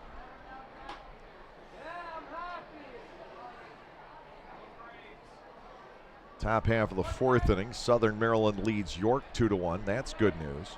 2-0 Long Island over Somerset. Bottom 3, New Britain, High Point rather, scored a run in the 1st inning at Sugarland. 1-0. Breaking ball for a strikeout on Galvez. It is 0-1. Barnstormers need York and Sugarland both to lose a lot of games. They can't have Southern Maryland get hot either. Ground ball left side. With it is Bell on the second hop. Perfect throw across the diamond. Galvez retired 5-3. One man down, and Ozzie Martinez to the plate. Martinez grounded into a double play back in inning 2. On the Major League scoreboard, the Phillies trail the New York Mets 6-3. with play in the bottom half of the 9th inning. Tampa Bay is up 3-2 over Cleveland in the bottom of the 5th. The Rays, Oakland, and Cleveland in that wild 3-way race. There will be one team knocked out of those 3 in all likelihood, unless Boston gets hot down the stretch. The only other possible factor in that race, but Cleveland, Tampa Bay, and Oakland all just about even right now, and the Rays up 3-2 over the Indians tonight in the 5th inning. Next pitch missing to Ozzie Martinez. Reed falls behind 2-0. Detroit has an 8-2 lead over Minnesota through 4 innings. Nationals 3, Marlins nothing. Bottom of the 3rd. Reed serves a strike into Martinez. It's 2-1. Kansas City has grabbed a 1-0 lead at home against Baltimore. Play is in the bottom of inning 2. Reds over the Cardinals 1-0 in the bottom of the 2nd. That's probably the second game. Haven't looked down that far. Line drive softly hit by Martinez. Base hit into center. Martinez is on with 1 out in the 5th inning. He picks up his first hit of the series. Logan Moore will come to the plate. Moore flied out the left on a nice running catch by Devon Torrance back in the 2nd. 1 out, 1 on. White Sox and the Braves are tied at 1. They're only in the bottom of the 1st inning tonight in Atlanta. Earlier, the Yankees needed 11 innings to defeat the Oakland A's 4-3.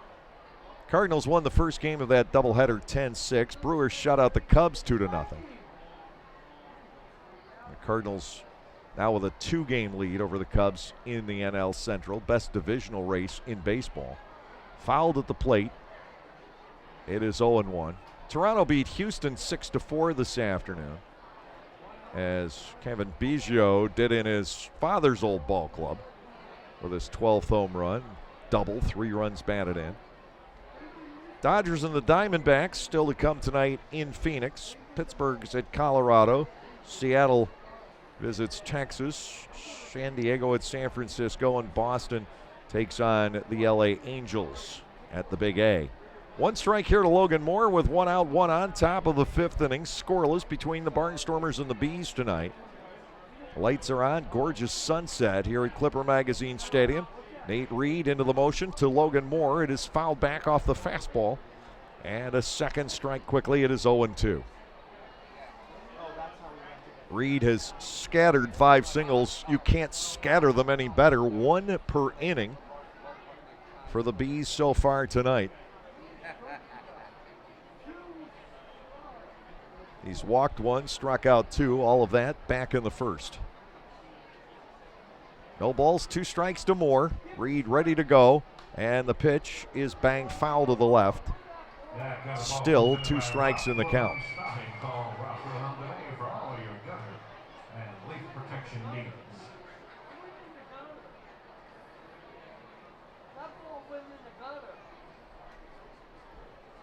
One out. Martinez, the base runner. He has stolen 3 and been caught once.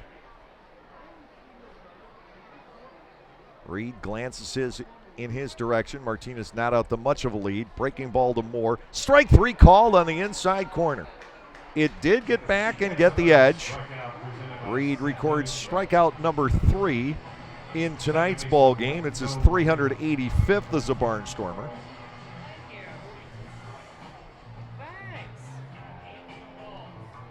That brings on Rendo Moreno, who sizzled ball to left field. Devon Torrance, a great recovery on the play back in the 3rd inning.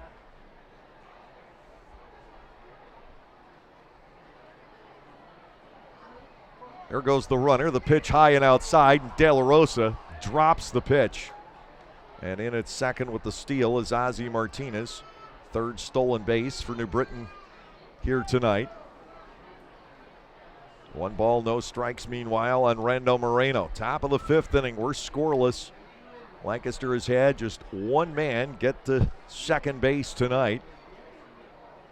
And the Bees haven't had many. This is just their second. Moreno taking a pitch low for ball 2 with Darren Ford waiting on deck.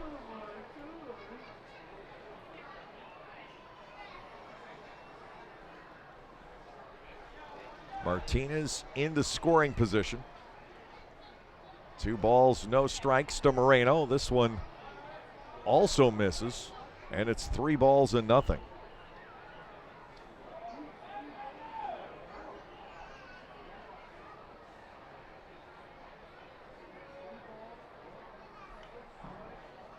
First base open, but the leadoff man on deck, Moreno, goes after the 3-0 and tags it to deep left center.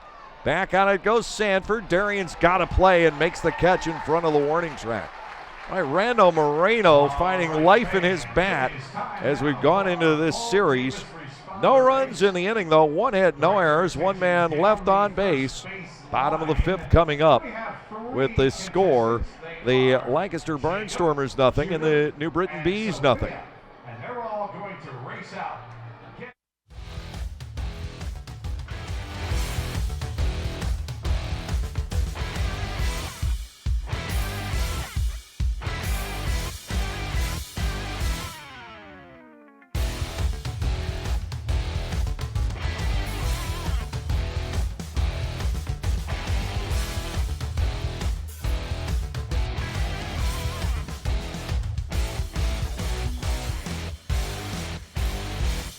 Lancaster Bible College has been around since 1933, but did you know that they offer degrees in much more than just Bible? LBC offers degrees in criminal justice, business, professional counseling, and more, as well as graduate and seminary degrees in areas like Christian care, chaplaincy, education, and leadership studies. To learn more about LBC and the programs they offer, visit lbc.edu. That's lbc.edu. Picking one thing over the other can be hard. Toast or avocado toast? Ooh, 4 or 5-inch heels. But with pick games from the Pennsylvania Lottery, drawn twice daily, picking's as easy as 2, 3, 4, or 5. Plus, add Wild Ball to any pick game for even more chances to win. It's simple. Hey, what'll it be? Give me a pick 2, please. Oh, and add Wild Ball. I'm feeling pretty lucky. Play pick games today from the Pennsylvania Lottery. Must be 18 or older. Please play responsibly. Benefits older Pennsylvanians every day.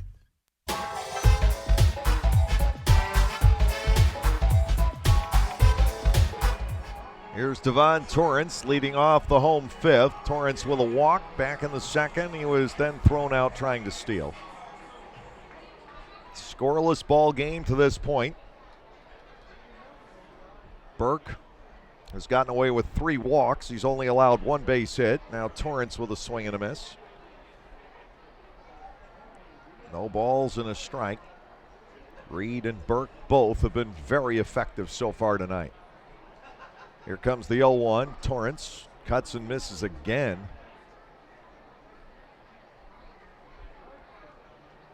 Anderson De La Rosa went the other way last inning for the only Barnstormer base hit off of Burke, and that was just punched out there. Torrance shows bunt and takes a ball inside and low. So it is 1-2. Martinez forced to play up over at third. Rogers back at first base, 1-2. And he does get the bunt down. Moore is on it, though, and will throw out Devon Torrance. 2-3 on the play. Second attempt at a bunt base hit for the Barnstormers tonight, and they've come up empty. Meanwhile, New Britain is 3 for 3, bunting for base hits. Darian Sanford to the plate. He was the other Barnstormer who tried to bunt his way on tonight and punched it back to Burke just off to the first base side of the mound. 1 out, nobody on in the lower half of the 5th inning. First pitch to Sanford, a called strike at the top of the zone. It is 0-1. Burke has the Barnstormers completely off balance at the plate. Not one ball hit hard the entire night. Sanford pulls a ground ball foul down the line at first. And Devin Burke has him 0-2. On deck is Josh Bell. Bell, a strikeout victim his first time up. Long Island comes in on Monday. Next weekend, the Barnstormers will be at New Britain Stadium. Here's the pitch. That is high. Sanford bats at 1-2. Lancaster trying to get something ignited. Last inning, a 2-out single followed by a walk, and that has been the deepest trouble in which Burke has found himself in this game. Inside and low, Sanford bats 2-2.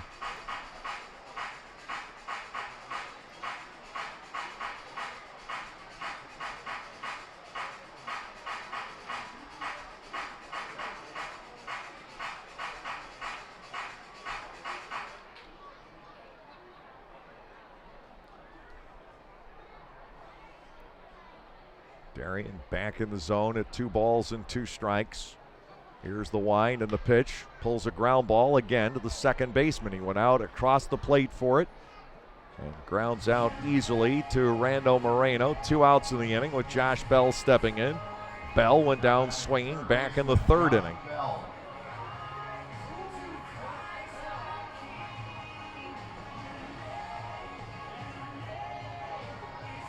Southern Maryland still up 2-1 over York in the bottom of the 4th. 2-0 Long Island over Somerset in the top of the 4th. High Point and Sugar Land 1-1. Bottom half of the 1st inning down in Texas. Lagging an hour and a half on the start time behind the rest of the league tonight. Up high to Bell, 1-0 to the Barnstormers' 3rd baseman. Lancaster's had a fine night defensively so far. Nothing getting triggered at the plate. Swinging a foul back by Bell. It is a ball and a strike. Ashante McRae, please report to the Mary Kay table, the top of section 11. Ashante McRae, Mary Kay table, section 11. 1 ball and 1 strike on the Lancaster 3rd baseman. Burke ready to go to Bell inside, almost hit him. Josh able to get back out of the way. 2-1.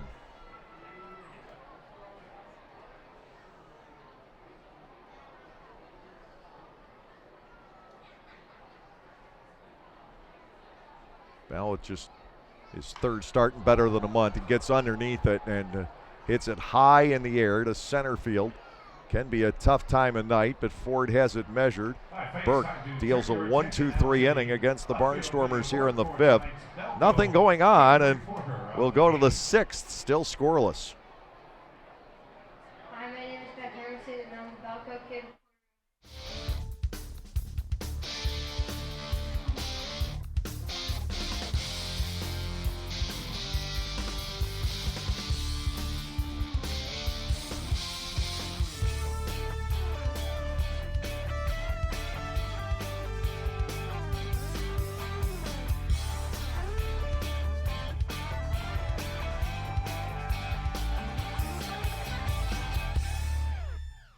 Tuxedo Tour and Travel, your go-to motor coach bus company.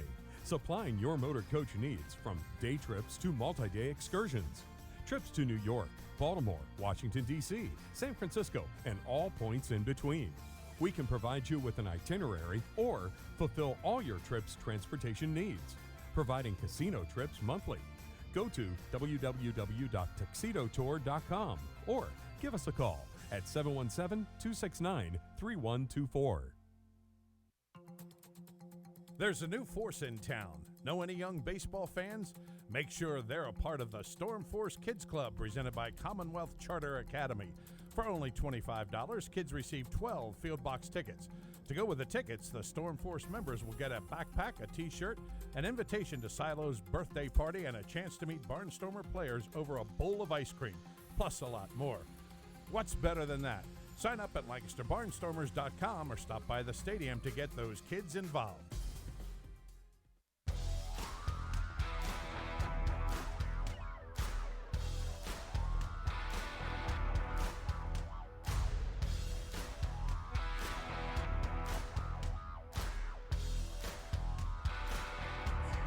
I do have to correct myself on one thing. Joe Turdoslavich is in right field.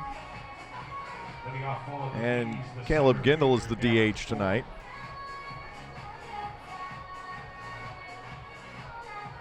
And now we go to the 6th inning. Darren Ford will be leading off. He is 2 for 2. Both bunt singles.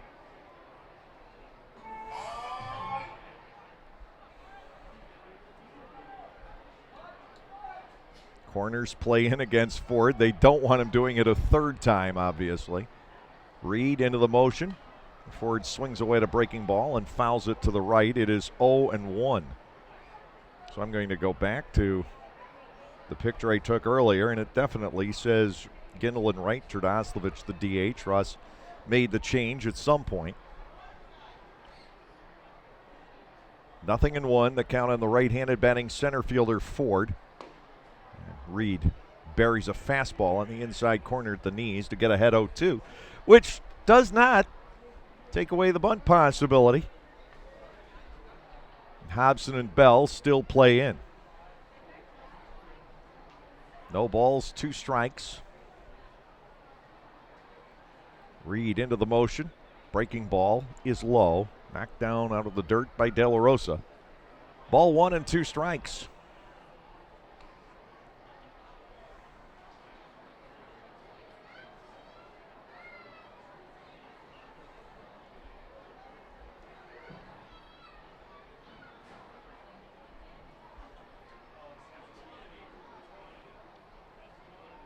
Reed peers in, has the sign from his battery mate. The 1-2, that is strike 3. Fastball getting the inside corner at the knees again. Called third strike for Nate Reed in the ball game. 1 out. And Ryan Jackson to the plate. Jackson is lined to left and fly to right.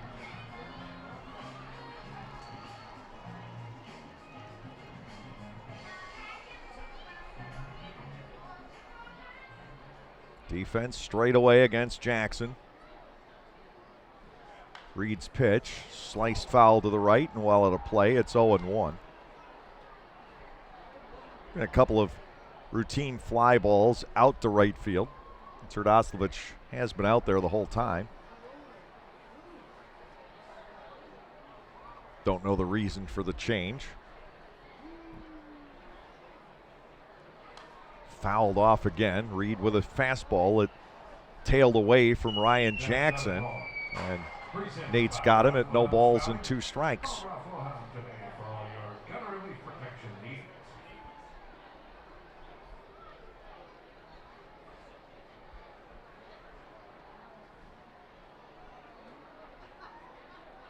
The windup by Nate Reed. The pitch, again foul to the right. Jackson continues to trail at 0-2. Reed worked only 5 innings against Somerset on Monday. It was good enough to get the win 3-2. Tonight, working into the 6th because his pitch count's a little bit lower. 0-2 to Ryan Jackson. Reed with a changeup down and away. Jackson stayed away from it. Nate has gotten more than a handful of his nearly 400 Lancaster strikeouts with that pitch. 1-2, and it's taken out the left field. Charging in is Torrance. He's got to pull up and play it on a bounce. Jackson aboard on a 1-out single. 6 innings and 6 hits allowed by Reed. All singles, one at a time. Bijan Rademacher will step in. He has gone down looking, and he's bunted for a base hit.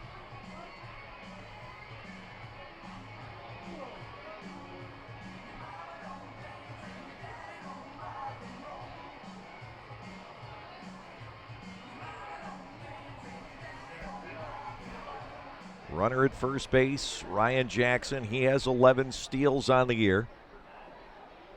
The Bees have been successful on all 3 of their official attempts tonight, but they have had a runner picked off. The offering is outside to Rademacher. Ball 1, no strikes. So again, New Britain finds itself trying to build an inning.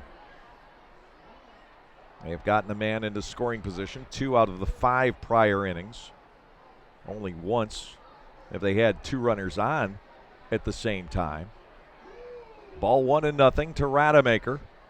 Reed glances to first, comes to the plate, and spins slider or cutter onto the outside corner. It's 1-1.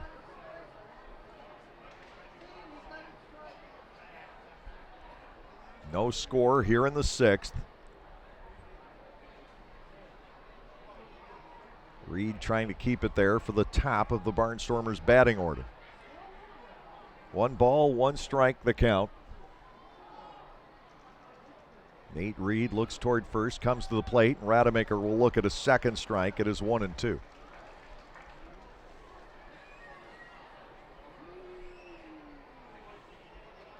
One walk and 4 strikeouts for Reed so far tonight.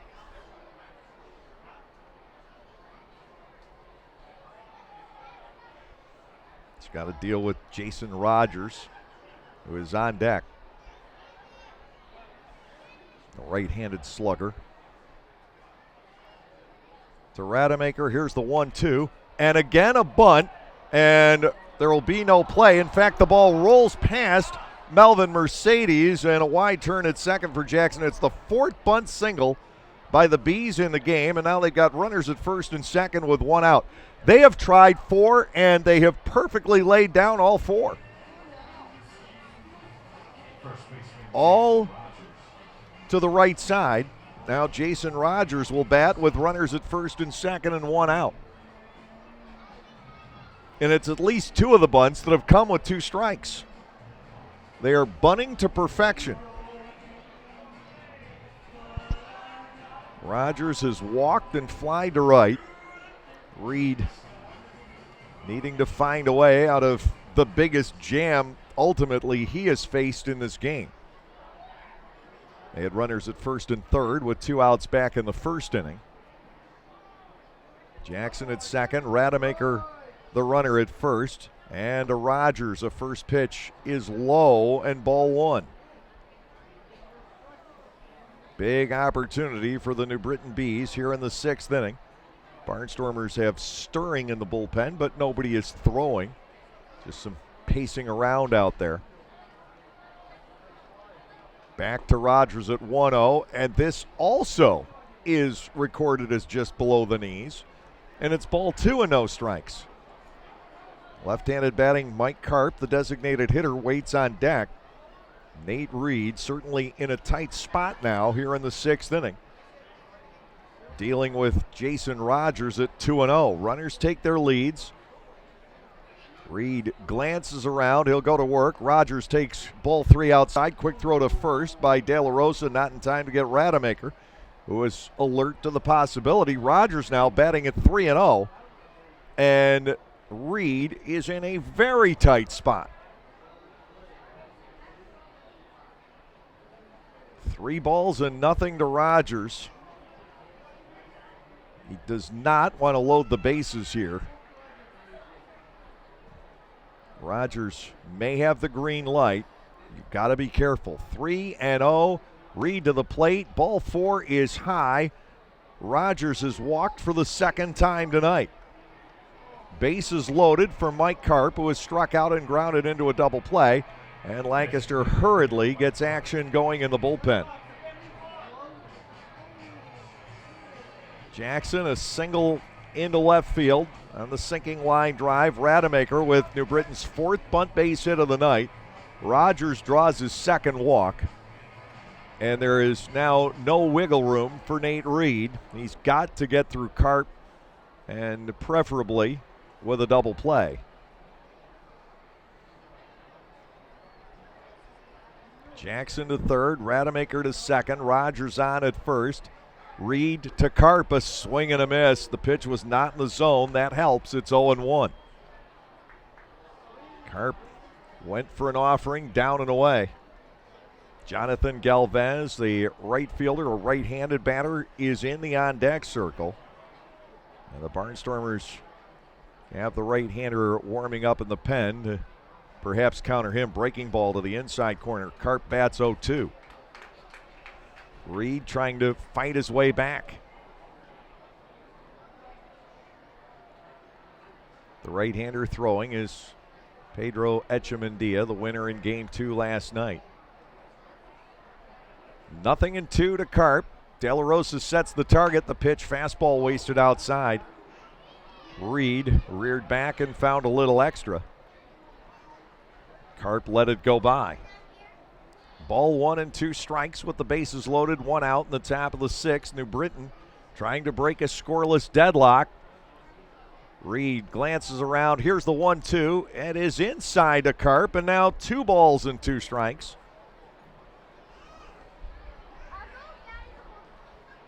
Reed needs this out, and I still think that Ross will make the change. Echemendia should be just about ready to go. Mike Karp bats at 2-2. Nate Reed ready to go. Here's the pitch. Popped up behind the plate. De La Rosa turns, but he'll have no play on it. That is up to the Bobby Rahal Lexus Suites. Still 2 balls and 2 strikes on Karp. Reed has gone through 5 1/3 innings. He's allowed 7 singles and 2 walks. This is the first time that he's been in huge jeopardy. Karp batting 2 balls and 2 strikes. And a big pitch here for Nate Reed. Runners lead from everywhere. Here's the delivery, and that ball is slammed to deep right field. Way back it goes, and New Britain has taken a 4-0 lead on the grand slam by Mike Karp. Reed got in trouble on the 2 singles, the walk, and Karp, after falling behind, no balls and 2 strikes, unloads to straightaway right field. That's his 5th home run of the season, and the New Britain Bees have jumped ahead 4-0 here in the top half of the 6th inning. Jonathan Galvez, the scheduled batter. And it was really set up by the 4th bunt single of the game. Galvez about to step in, and Ross is yet to emerge from the dugout. And it looks like Reed will face the right-handed batting right fielder, who is 1 out of 2 on the night. The delivery doesn't get back to the outside corner. It is ball 1, 1-0. Barnstormers just haven't been able to generate momentum. They have not won 3 in a row since mid to late July. And they've won, that was a 4-game winning streak, and they've won only 3 or more in a row twice all season. Swing and a miss by Galvez at a change, and it's 1 ball and 2 strikes. Ozzie Martinez, the third baseman, waits on deck. Echemendia stays in the bullpen for the Barnstormers. Galvez batting at 1 ball and 2 strikes. Reed delivers, and that is chased. Strike 3, the tag applied by De La Rosa. Reed comes back and strikes out his 5th. Ozzie Martinez to the plate. He's grounded into a double play, and he is single to right. Will the Barnstormers be able to come back from the grand slam? They're down by 4. 2 outs here in the top half of the 6th inning. Reed deals inside and low to Martinez. Ball 1 and no strikes. And at the moment, Echemendia has sat down. 2 bunt singles for Ford, 2 bunt singles for Rademacher. Swinging a ball lashed foul. It hit the concrete barrier next to the Barnstormers dugout. 1 ball, 1 strike on Ozzie Martinez.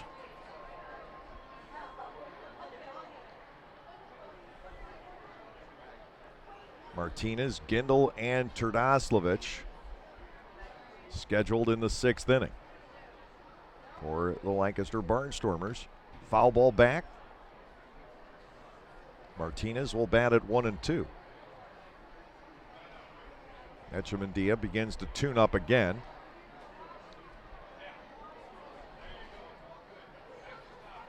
Reed's pitch count tonight into the 90s. Ozzie Martinez awaits the 1-2 breaking ball, chopped past the hill. Charging it is Mercedes. He will throw on for the out. The inning comes to an end, but New Britain strikes for 4 on 3 hits. No errors, nobody left on base. We'll go to the bottom of the 6th with the Bees ahead by a score of 4-0. Ryan, take it away. Hey, everybody, we are out here in the picnic with the Dart Company.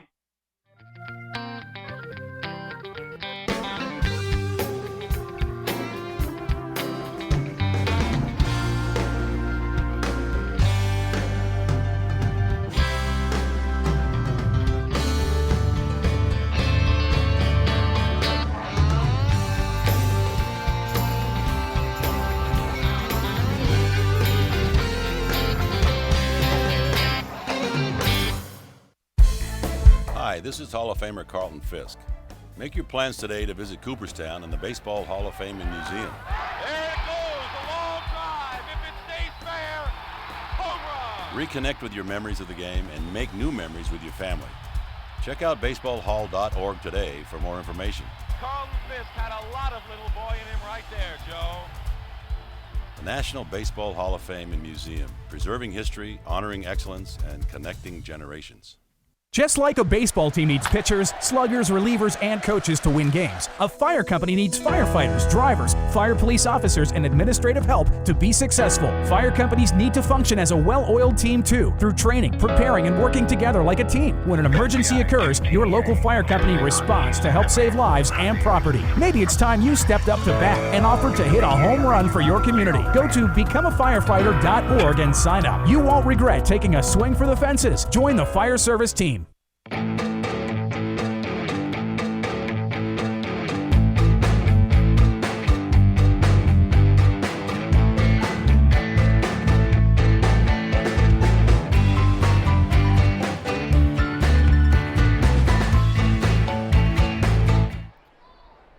Here is Michael Martinez starting off the bottom of the 6th. He takes a strike from Devin Burke, who has put together quite a night so far. A 1-hit shutout through 5 innings, and now he operates with a 4-0 lead.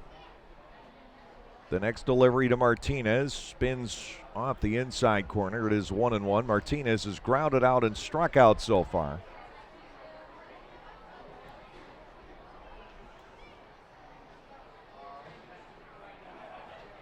The wind, next offering, and a swing and a miss by the Barnstormers shortstop. It is 1-2.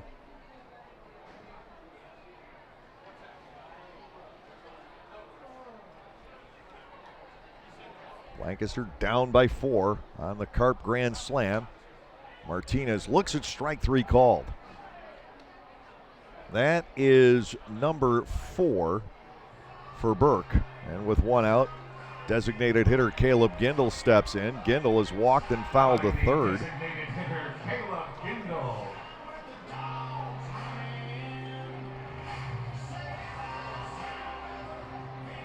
Lancaster with the doubleheader sweep last night.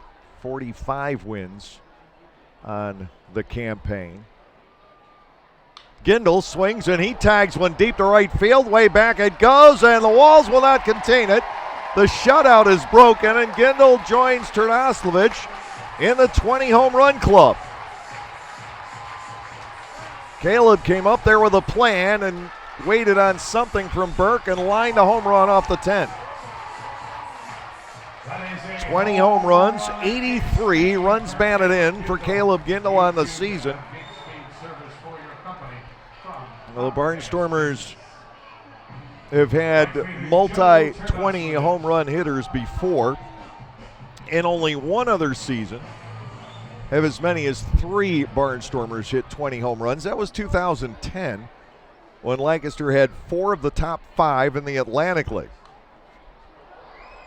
Joe Terdoslavich with a foul ball back. It is 0-1. And it could happen this year. Hobson needs 3 more to join Gindel and Terdoslavich.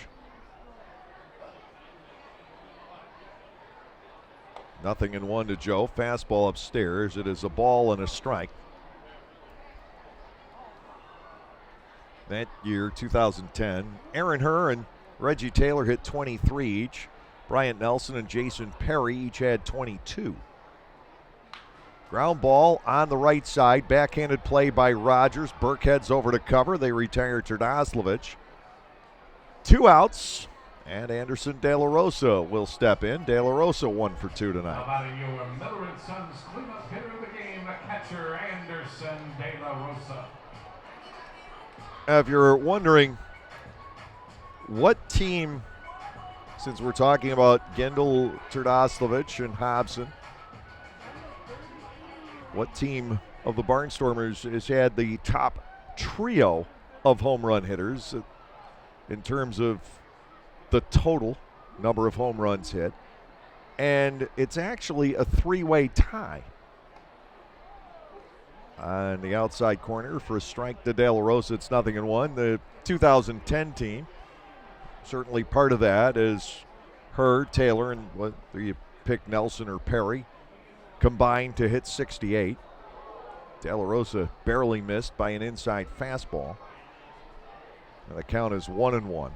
But it's happened 2 other times. In 2012, Ryan Harvey hit 27, Blake Galen 22, and Phil Lentini 19 for a total of 68.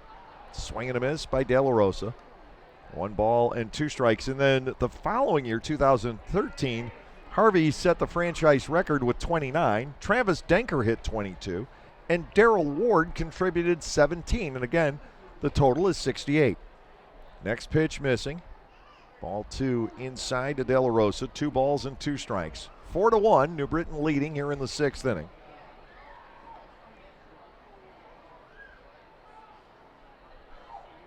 Swung on and missed. De La Rosa down on strikes to end it. 1 run, 1 hit, no errors, nobody left. We're through 6, and New Britain leads by a score of 4-1. Heinrich Rogers with Rogers & Associates.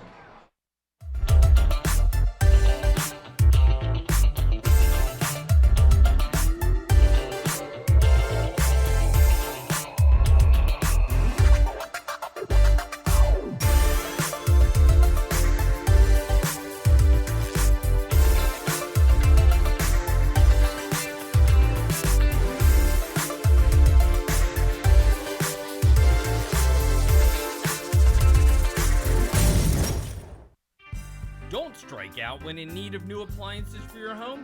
Come to Gockenauer's in East Petersburg and see what buying from a hometown dealer is all about. We offer the best brands at the best prices, plus deliver, install, and service everything we sell. Don't get burned by another chain store taking your money and then going out of business. Come to the place who has been helping Leicester County for 70 years. Your hometown dealer making the best brands better. Gockenauer's in East Petersburg. The constant energy, the tight turns and bustle of the city. Some survive it, Others were made to conquer it. The first ever Lexus UX and UX F-Sport crossovers, crafted for the new frontier. UX, starting at $32,000. See Bobby Rahal Lexus in Mechanicsburg. MSRP excludes delivery, processing, and handling fee of $1,025, which may be subject to change at any time. Excludes taxes, title, license, and optional equipment. Dealer price will vary.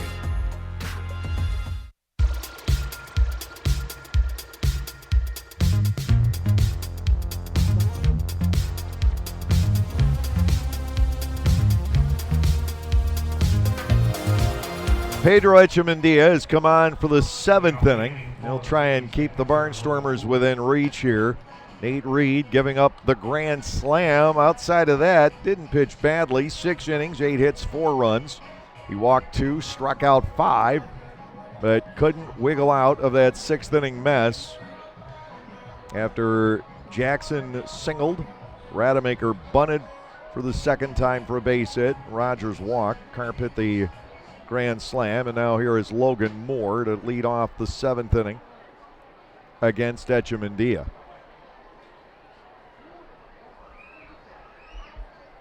Pedro with the win in Game 2 last night. He pitched a perfect top of the 7th. First pitch missing wide to Moore. Ball 1-0.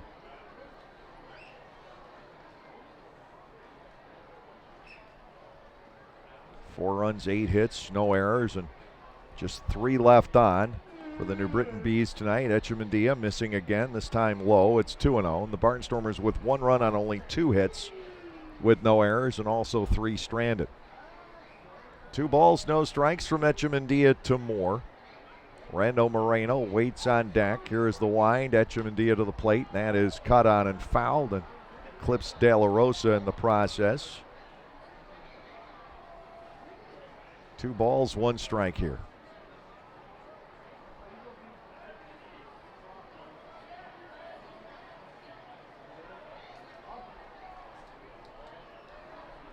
Michael Martinez playing toward the middle.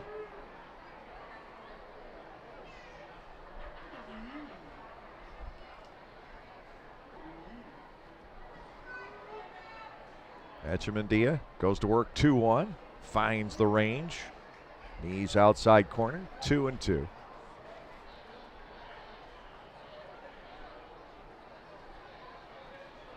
Grand slam was the 4th given up by the Barnstormers staff this year. Jared Mitchell has hit 2 of them. Stephen Cardullo of the High Point Rockers 1. Ball 3 is outside, 3-2, and now Carp. Cardullo's was hit at BB&T Point. The others all here. Lancaster has hit 1, and that was all the way back in May. Casey Hobson against Somerset here. 3-2 to Logan Moore, leading off the 7th inning. Echemendia into his motion. He deals, and that is low for a leadoff walk. 3rd given up by the Barnstormers tonight. Here is Rando Moreno. Boy, he's been hitting the ball hard in this series. The home run and the double last night. And tonight he is lined to left and flied to center. We have to keep an eye on the batting order for the New Britain Bees. Zach Collier was in left field in the bottom of the 6th inning. We're not sure if that's straight up for Rademacher or not.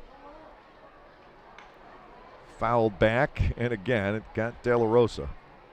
No balls and a strike to Moreno. He is lined to left on what turned out to be a dazzling recovery and catch by Devon Torrance, and then he took Darian Sanford to deep left center back in the 5th inning. 4-1, New Britain leading here in the 7th. The leadoff man is on. Rando Moreno bats 0-1. He hits a high fly ball right field. Jogging over Terdoslavich. Sanford races over, but it'll be Terdoslavich with the catch. 1 out here in the 7th inning. And that will bring on Darren Ford. Ford with 2 bunt singles tonight. They bunted for base hits 4 times on Nate. We didn't see them fail at all. Lancaster now with the left-hander Brian Harper warming up in the bullpen. Harper, quite a performance in Game 1 last night. He struck out the side in his 1 inning to earn a hold.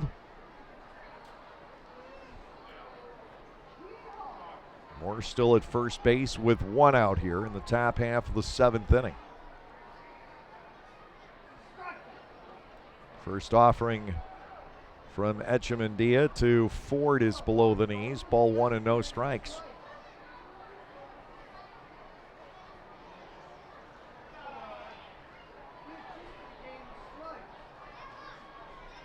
Opposing home runs in the 6th inning, but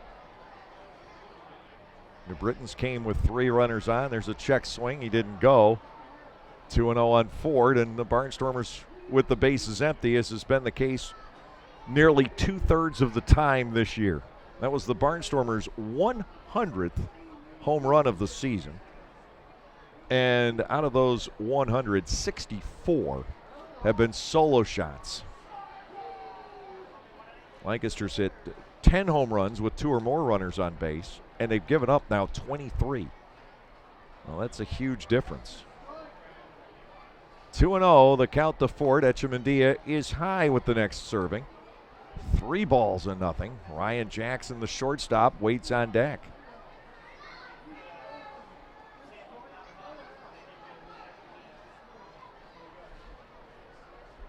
Infield looking to turn 2. 3-0 pitch is wide, and Echemendia has walked his second here in the 7th inning. Ryan Jackson will step in. And it is Rademacher in the on-deck circle. So I have to think that it's Galvez that's out of the game. And Rademacher moved to right.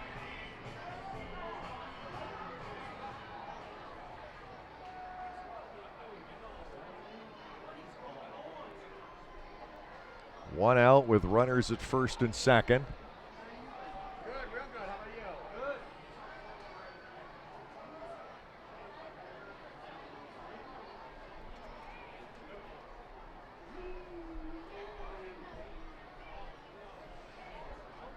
First and second with one man gone, and time is called here. Pace of the game is slowed down rather noticeably.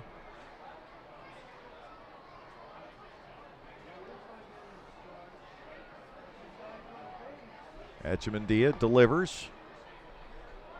And it's a ball down low to Jackson. Pedro can't find the knees. He's not sure quite where they are. He has walked 2 in the inning, but he really hasn't been that erratic.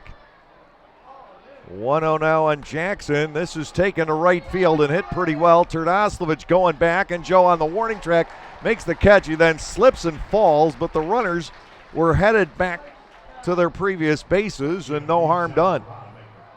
2 outs, and Bijan Rademacher will step in. Well, my guess now is that it's Galvez that's no longer in the lineup. 4-1. New Britain leading, 2 outs and 2 on. And with Harper getting ready in the bullpen, we'll see if Ross makes a move here, though De La Rosa was just out to talk to Echemendia. $5 donation gets you a ticket. Visit Roseanne at the Mary Kay Table, Section 11, right about now, and have your chance to be the lucky winner. On behalf of And finally, Ross Peoples comes out. Harper will be coming in to face the lefty Bijan Rademacher with 2 outs and 2 on here in the 7th inning. We've got the pitching change. Brian Harper will get ready. You can listen to this.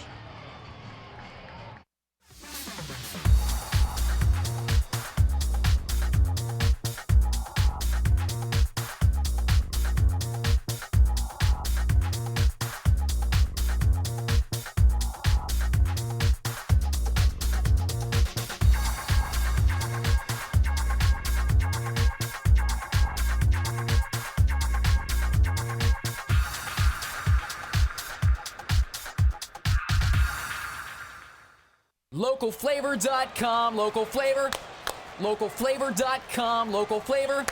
Excuse me, Are you saying localflavor.com? Oh, yeah, it's where I save big bucks on all kinds of things. Home improvement projects, dining out, family fun, electronics, jewelry, clothing. I even bought my wife a fancy spa package for half price. Half price?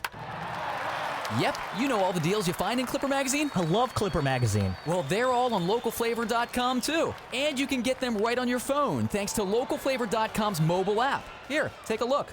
Well, this app is amazing. Look at all these restaurants, amusement parks, car washes, fitness centers. This is worth sharing about. Exactly. Localflavor.com online, the Local Flavor mobile app, and Clipper Magazine together. It's like a triple play. Do the cheer again. I'm in. Localflavor.com. Local Flavor.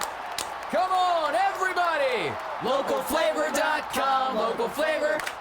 Localflavor.com. Local Flavor.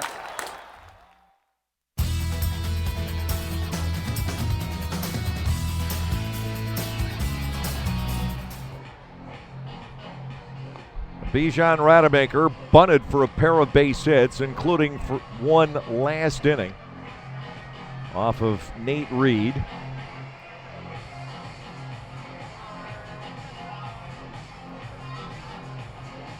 Now it's 2 outs, 2 on, and Rademacher will face the left-hander Brian Harper. Chance for Brian to throw back-to-back nights, and we hear all the time that that's one of the things that organizations look for, is whether or not you can throw multiple innings, whether or not you can throw back-to-back nights. If you only throw one inning every other game and that's all you can do, organizations are less likely to be interested. Well, this is Harper's chance. Left-handed batters have not done well off of him. Well, he's facing Rademacher with 2 outs and 2 on. First pitch low, bouncing away from De La Rosa, but up the third base line. And Logan Moore won't risk it. Ball 1 and no strikes on Rademacher.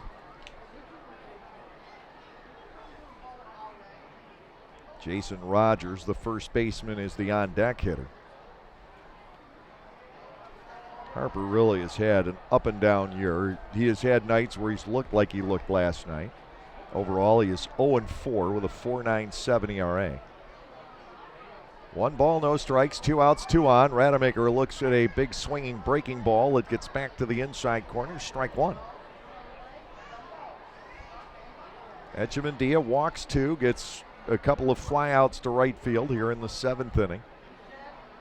He is done for the night, hoping that Harper can strand the inherited runners. To Bijan Rademacher, fastball to the outside corner, 1-2. Harper has him pretty well set up.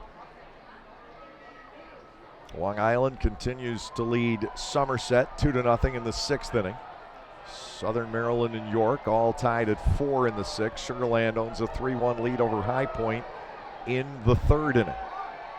1 ball, 2 strikes to Rademacher. Harper fires down and away to go to 2-2.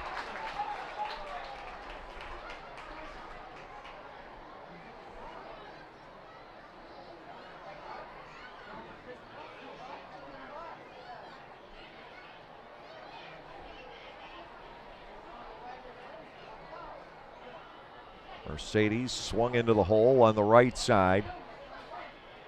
Brian Harper glancing around. Here's the 2-2. Rademacher checks. Ball 3 is low, and now Harper risks a walk to fill the bases, and he would have to stay in to face Rogers, as you must either end an inning or face 3 batters here.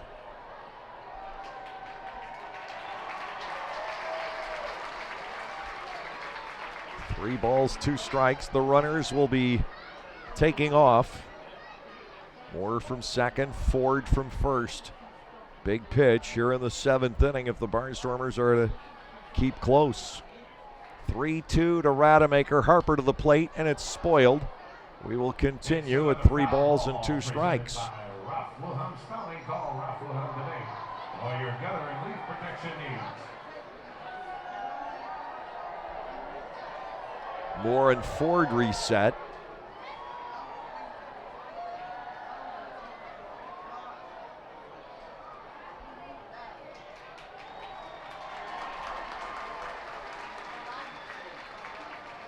(3-2) with 2 outs once again to Rademacher. Brian Harper delivers and hits him. That'll load the bases for Rogers, and that one stung. Rademacher is down. Trainer Andy Machino, who's been busy in this series, coming out to look at his outfielder. The 3-2 pitch ran in on Rademacher, and the bases are now loaded. The walk would have been a lot less painful for Rademacher and the Bees. He's a guy they can ill afford to lose down the stretch. The Bees still roughly in the playoff race. Bases loaded with 2 outs here.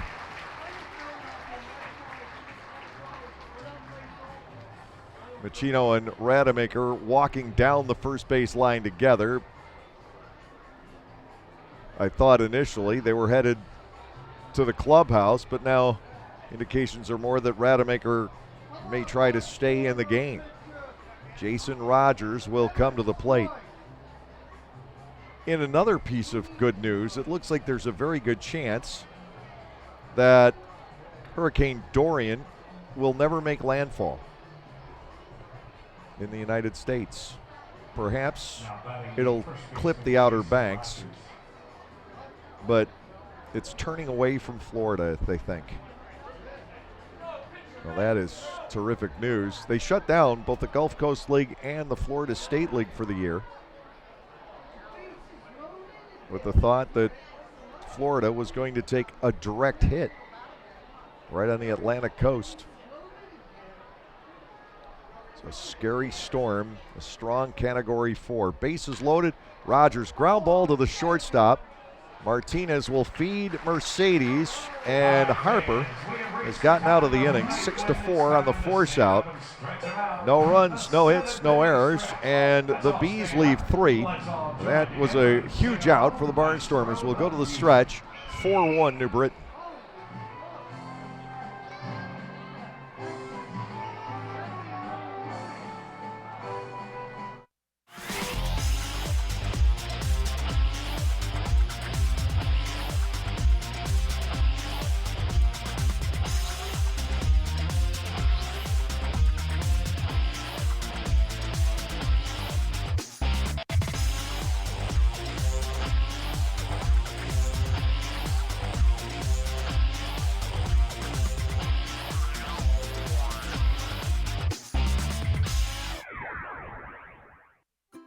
At Clipper Magazine Stadium, we have hot dogs and popcorn, peanuts, soda, and nachos. But what if, say, you are only 3 months old and mom wants to have a night out and watch the Barnstormers?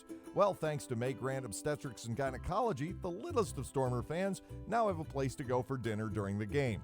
Tots can take mom to the Little Sluggers dugout behind Section 13 at the stadium for a comfortable private feeding experience. A brightly painted room with comfortable furniture and TVs tuned to the game, it is the perfect spot for baby and mom during a night at the ballpark. The constant energy, the tight turns and bustle of the city. Some survive it, others were made to conquer it. The first ever Lexus UX and UX F Sport crossovers are crafted for those who were made for the city. UX, starting at $32,000. See Bobby Rahal Lexus in Mechanicsburg. MSRP excludes delivery, processing, and handling fee of $1,025, which may be subject to change at any time. Excludes taxes, title, license, and optional equipment. Dealer price will vary.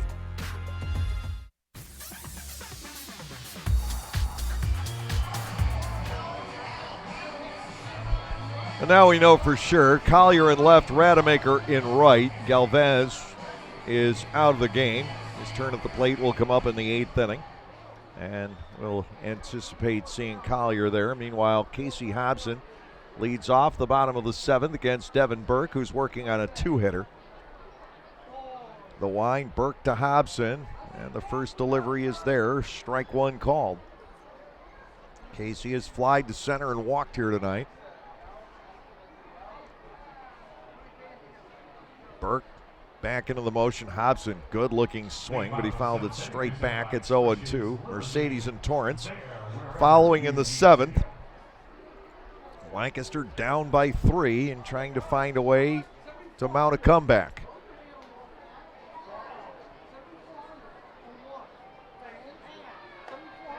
Upstairs for a ball. And to Hobson, it is 1-2 with Melvin Mercedes scheduled to bat next.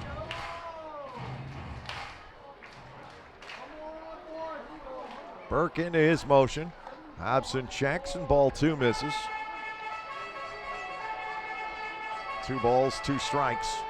Burke has walked 3. He has struck out 5. Here comes the 2-2. Hobson lets it ride, and ball 3 is upstairs.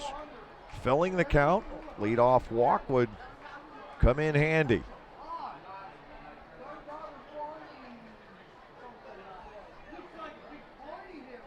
Payoff is due. Hobson fouls it off. He gets to stick around for at least 1 more. Continuing at 3 balls and 2 strikes.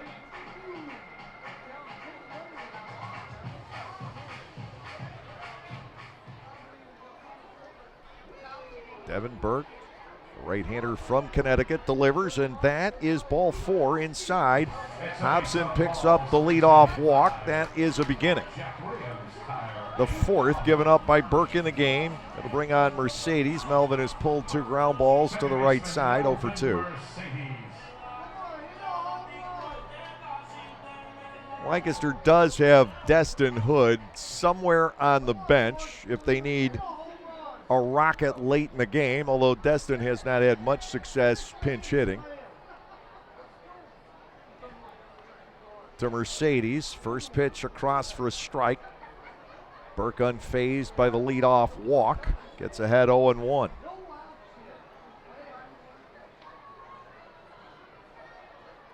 Infield set, double play depth. Hobson not a steal threat. The 0-1 forces Mercedes back off the plate for a 1-ball, 1-strike count. Action has begun in the bullpen for the New Britain Bees, and I think that may be Brady Dragmeyer, who ended up the losing pitcher last night. Looks like a single digit. 1-1. Inside and low. That gets away from Logan Moore, and on to second. On the wild pitch goes Hobson. Double play possibility is lost. It's 2-1 on Mercedes. Lancaster at least with a chance to cut 1 run off the lead. Please take it to the top of section number 8 and claim your prize.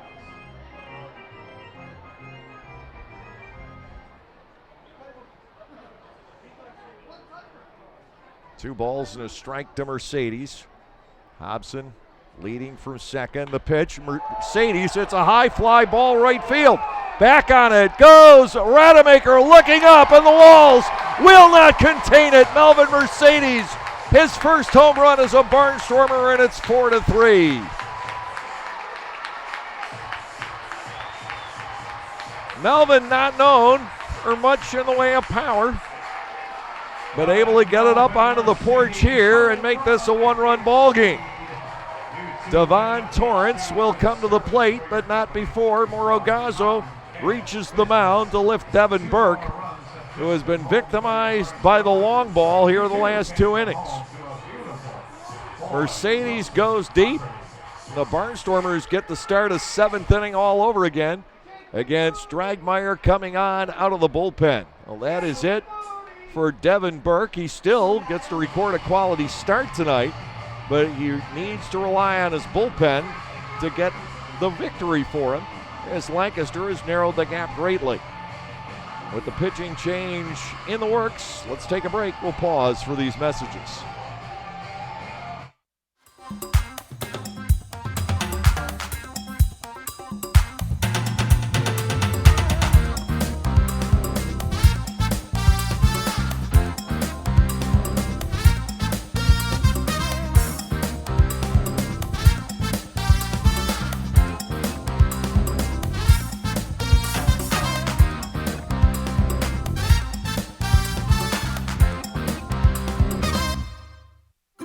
At Clipper Magazine Stadium, we have hot dogs and popcorn, peanuts, soda, and nachos. But what if, say, you are only 3 months old and mom wants to have a night out and watch the Barnstormers? Well, thanks to May Grant Obstetrics and Gynecology, the littlest of Stormer fans now have a place to go for dinner during the game. Tots can take mom to the Little Sluggers dugout behind Section 13 at the stadium for a comfortable private feeding experience. A brightly painted room with comfortable furniture and TVs tuned to the game, it is the perfect spot for baby and mom during a night at the ballpark. Tuxedo Tour and Travel. If you want to be there, we'll get you there. New York, Washington, D.C. We service all casinos, day trips, or multi-day excursions. Lebanon's #1 tour bus company, providing monthly casino trips. Sands of Bethlehem, Resort of Atlantic City, Mohegan Sun of Pocono Downs. Go to www.tuxedotour.com or give us a call, 717-269-3124. Devon Torrance starts things off against Brady Dragmeyer in a one-run game. The first pitch, Torrance shows bunt and takes a ball outside, 1-0. Torrance has walked and bunted into an out, 0 for 1 officially in the game. The 5th career home run for Melvin Mercedes in 8 professional seasons. Makes this a one-run contest. Ball 2 below the knees to Torrance. It's 2-0. Sanford and Bell following against Dragmeyer, who was pitching well last night, and all of a sudden ran into the bat of Casey Hobson, and that was that. Fly ball out to left. Playing it perfectly, though, is Collier. One down here in the bottom of the 7th inning. Darian Sanford to the plate. Collier was shallow against Torrance and toward the left field line, and the ball, which was slicing toward the line, no problem for Collier. Sanford is in. He's 0 for 2. Facing Dragmeyer here in the bottom of the 7th inning. Josh Bell waiting on deck. The Barnstormers with 4 consecutive switch hitters at the bottom of the order and 1 at the top. First pitch strike taken by Sanford. It's 0-1. They have switch hitters Martinez, Terdoslavich, Mercedes, Torrance, Sanford, and Bell. 6 in the batting order. Sanford shows bunt, takes the ball outside. It is 1-1.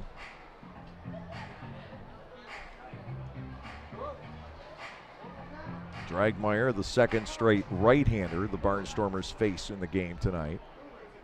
Well, all those switch hitters will stay up there left-handed. Sanford again shows bunt, takes ball 2. It is 2-1. New Britain 4 and the Barnstormers 3 here in the bottom of the 7th inning. Sanford has Ozzie Martinez way up on the grass over at third. Now he draws ball 3. Darian will take a walk in this situation. Give the Barnstormers the tying run on base and the league's stolen base leader.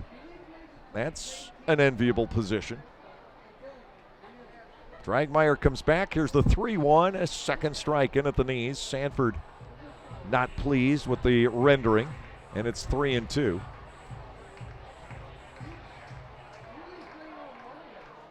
Payoff pitch from Dragmeyer. Sanford offers to bunt and misses entirely. That is a third strike. And with 2 outs, the batter will be Bell, who has struck out and flied to center.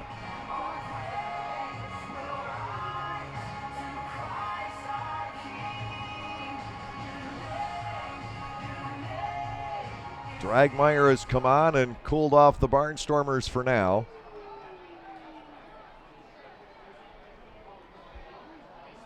Two outs, base is clear. Dragmeyer to Bell, and JB tries to clear the fences, swinging and missing. It is 0-1.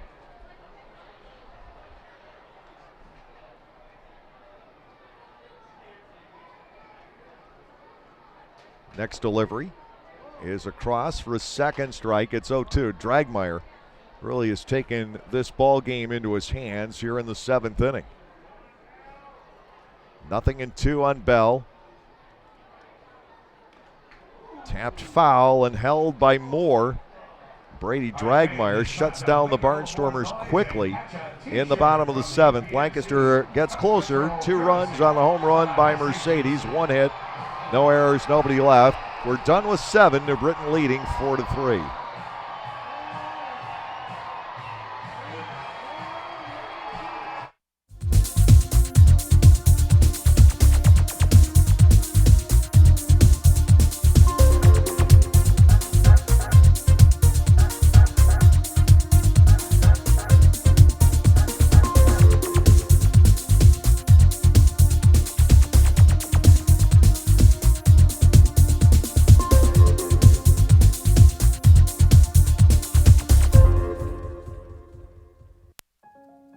The National Baseball Hall of Fame and Museum is a place with thousands of stories to be told.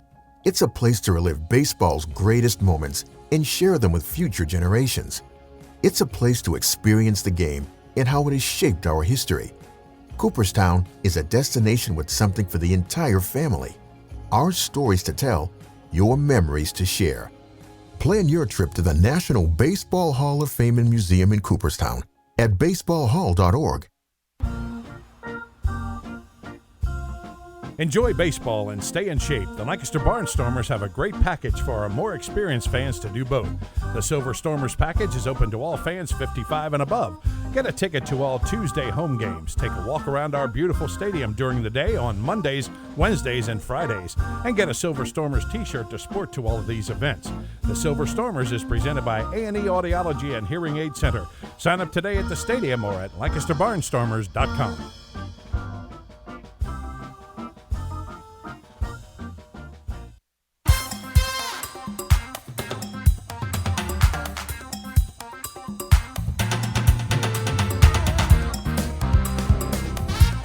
Everything tonight has been on home runs to right field. The Barnstormers have hit 2 of them. The New Britain Bees just 1, but it's the Bees on top because their blow is a grand slam, and it's 4-3 as we enter the 8th inning.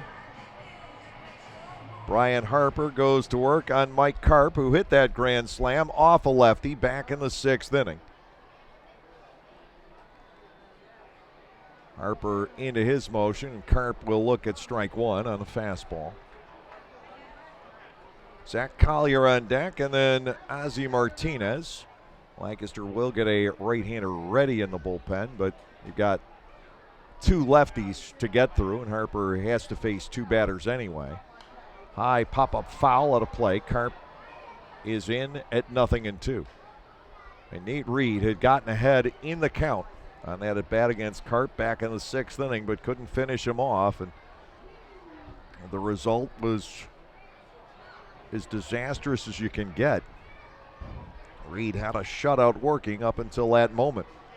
0-2, and Karp fouls it off as Harper worked him with a fastball toward the outer part of the plate.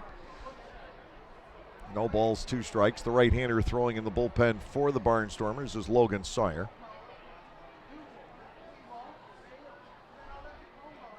4-3 ball game, just starting the 8th inning. Harper to Karp. The 0-2 is just up. And ball 1, 1-2.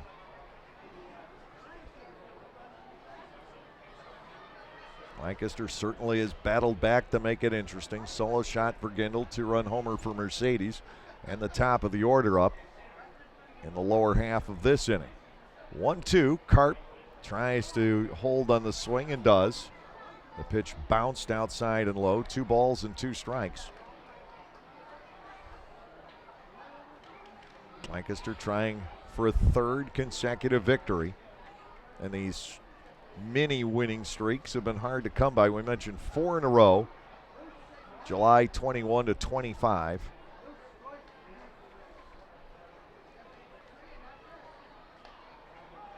Pitch is inside to Karp, and it goes to a full count now, leading off the inning.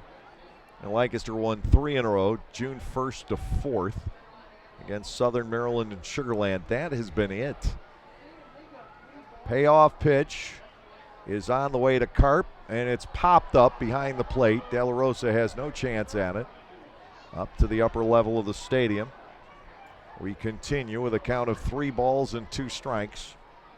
The leadoff batter here in the 8th inning. Harper hit Bijan Rademacher at 3 balls and 2 strikes. The first batter he saw, and then was able to get Jason Rogers to wrap into a force out, ending the 7th with the bases loaded.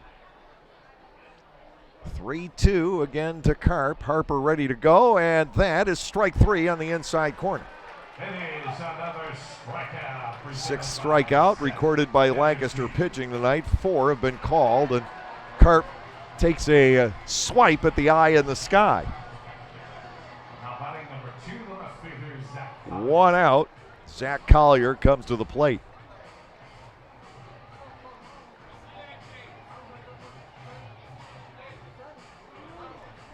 Karp arguing about as much as you can with the technology.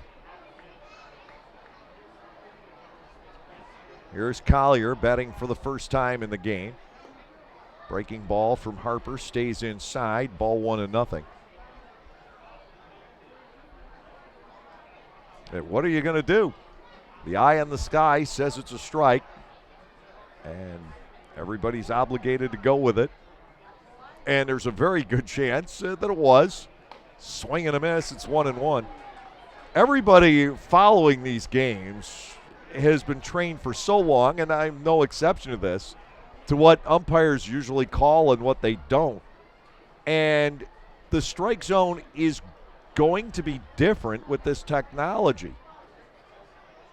In certain ways, swing and a miss, 1-2. Talked to Garrett Granitz about it on the dugout report tonight, how he sometimes gets pitches that the human umpires would give up on coming from that angle they're not used to seeing. 1-2. Harper to Collier. That is a fastball swung on and missed. Harper has struck out back-to-back hitters here in the top of the 8th. Ozzie Martinez will check in.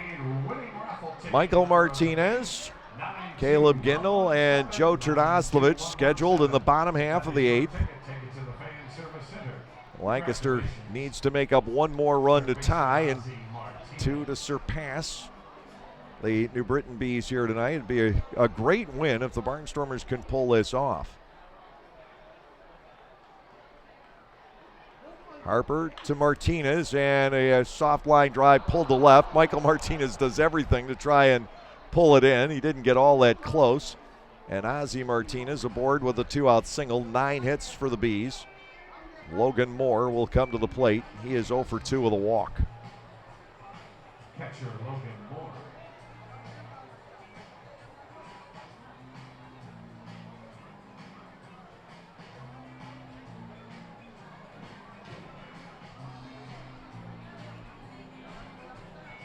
Harper can't let up here. Ozzie Martinez pulled the soft liner out the left field. Michael Martinez raced back and made a leap and then a dive, and he really wasn't all that close, but he did everything he could.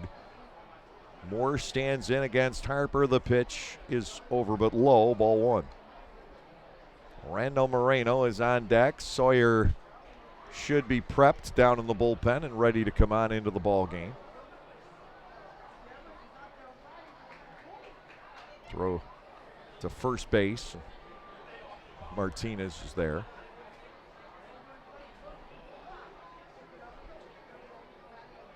One ball and nothing.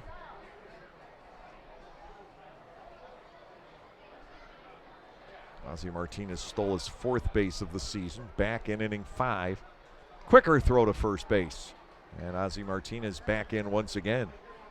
Nate Reed picked Darren Ford off of first base back in the 3rd inning. Otherwise, the running game for New Britain has been successful here tonight. Target set, 1-0 pitch. Finds its way to the knees. Called strike to Moore. It is 1-1. Harper, the 3rd pitcher used by the Barnstormers in the contest.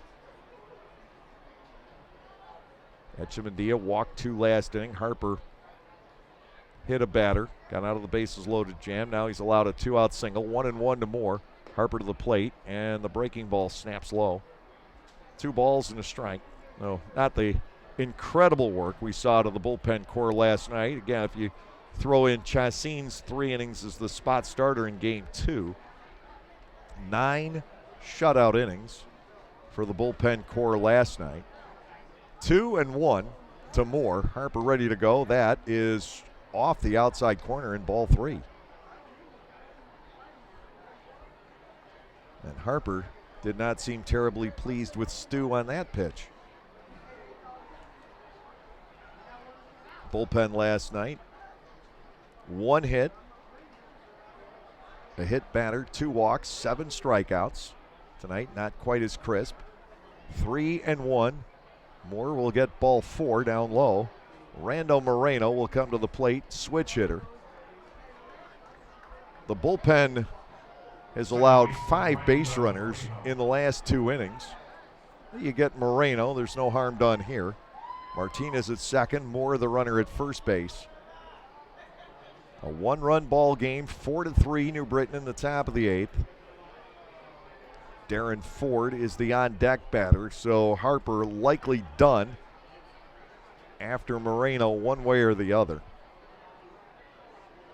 2 strikeouts started the inning. Now Martinez with the base hit. Moore draws the walk.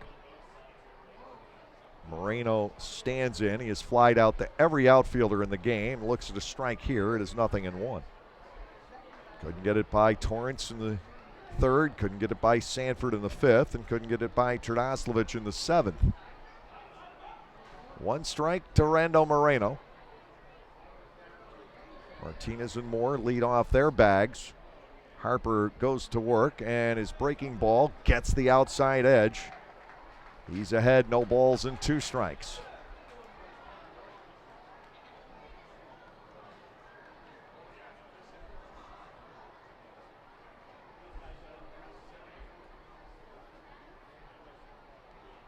Two outs, 2 on. Harper with the 0-2. That is chopped back to the hill. Bryan goes up for it, tosses to first base. He's out of the inning. Moreno out 1-3. No runs on a hit, no errors, and the Bees strand 2 more. 5 in the last 2 innings, 8 for the night. And the Barnstormers will head to the plate in the bottom of the 8th, down by 1. It's 4-3.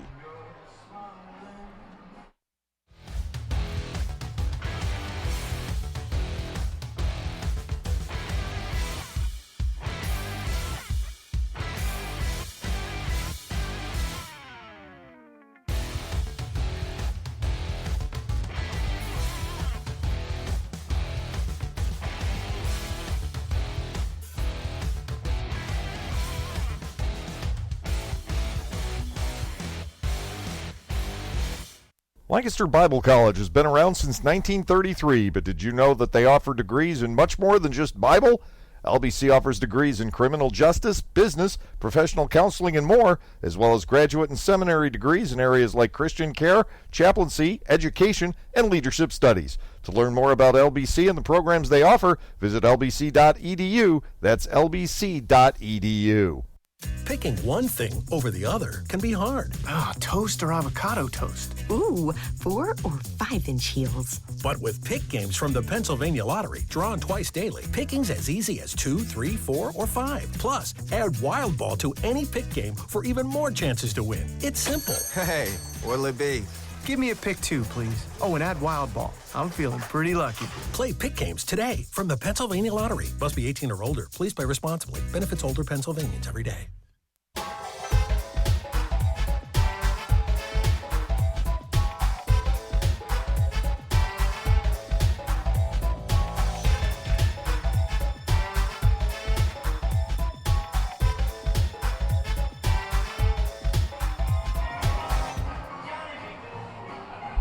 Michael Martinez, Caleb Gindel, and Joe Trdoslavich will have to face left-handed Brandon Fry here in the top of the 8th inning. Fry worked 2 frames last night. He gave up 2 hits, 2 walks, and a run. He struck out 1. His first inning went by fairly quickly. And he is a very, very durable left-hander that originally was brought into the New Britain clubhouse by Stan Clyburn a couple of years ago. 1-1 in 22 appearances this year as Fry, a .381 earned run average. Michael Martinez will lead off from the right side of the plate. Martinez 0 for 3 with a pair of strikeouts so far tonight. Fry to the plate, and he runs it to the outside corner. A called strike on Michael. Lancaster catching up from a 4-0 deficit to pull within 1. The 0-1 on Martinez, and Michael looks at a second strike in the same zone. 0-2 the count.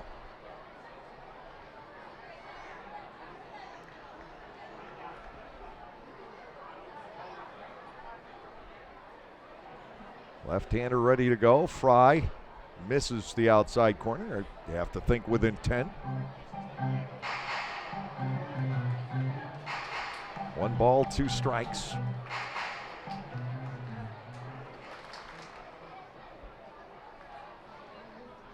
And the next is hit in the air to right field. Did he get enough? Going back, Rademacher, and just in front of the video board out there, he makes the catch. Martinez retired for out number 1. Caleb Gindel to the plate. Gindel has homered on his birthday.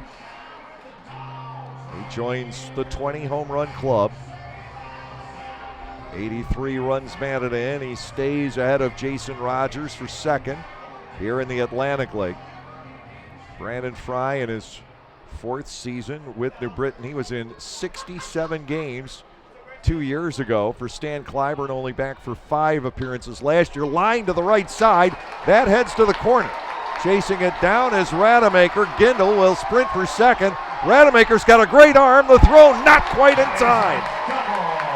Gindel in with a double. His 26th of the year. The tying run is in scoring position for the Barnstormers here in the 8th inning.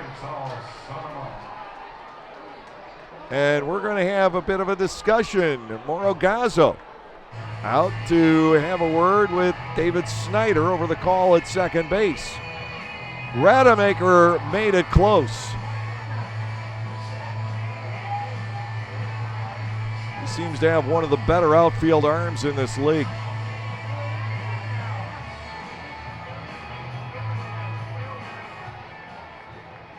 What's wrong with that man? Somebody couldn't get him. They're holding up the game. The right fielder, Joe Turdoslavich. Joe Turdoslavich with a chance to tie it up. He is 0 for 3 in tonight's ball game, and now Scott Schumann begins to loosen up in the Lancaster bullpen. To Turdoslavich, ground ball slowly hit foul up the first base side. Doesn't have enough to get to the first base coach's box. 0-1 to the Barnstormers right fielder. Gindel a solo home run in the 6th, the double here in the 8th inning. Caleb really has had some season.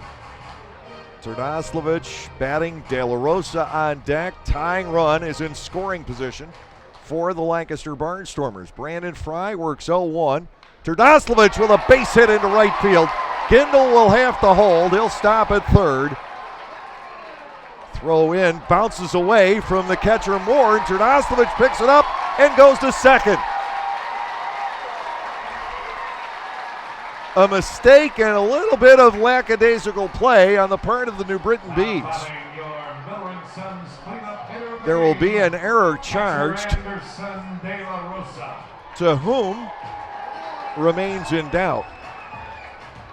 The throw in from Rademacher was a little wide of the plate. It bounced free from Moore, and they left it untouched. Anderson De La Rosa will bat against a drawn-in infield here, with the tying run at third and the go-ahead run at second in the bottom half of the 8th inning. De La Rosa 1 for 3 in tonight's ball game. Needs to get the ball past the infielders. Here's the pitch to Della. It's outside for ball 1. Casey Hobson, a left-handed stick, waits on deck. A base hit, and suddenly the Barnstormers could emerge into the lead. But it's at least up to De La Rosa to get the ball deep into the outfield to tie things here. 1-0, and he pops it up instead. Foul territory and playable. The catcher Moore will concede it to the first baseman Rogers. He will make the catch, and it's up to Hobson.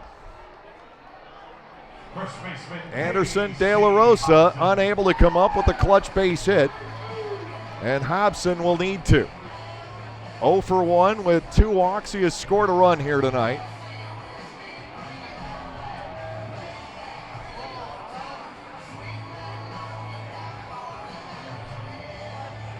Hobson has to do it against the lefty.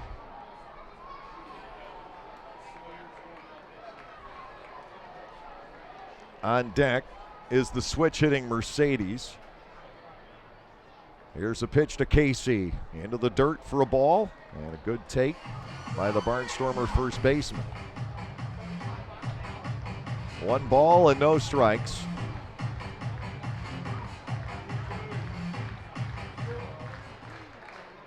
The error was charged to Rademacher. Only by convention in the dirt. 2-0 and saved by Moore. He just prevented the tying run from scoring. Gindel at third, Terdoslavich at second. They have been the thrust to this offense. But Hood is not in the lineup tonight. Applin has been down for a while. 2-0 to Casey Hobson. Swing and a miss on a mighty cut. 2-1. But here you just need a base hit. You don't need the long ball. Fry goes to work on Hobson at 2-1. The pitch is taken low. 3 balls and a strike with Mercedes in the on-deck circle. An interesting defensive alignment against Hobson here with Collier shallow and toward the left field line, and Ford playing toward left center. Here's the 3-1. Hobson checks and takes the second strike. It's 3-2. He went to toss the bat away and almost hit the home plate umpire Dave Gabor with it as he tried to grab it with that second strike being called. 3-2.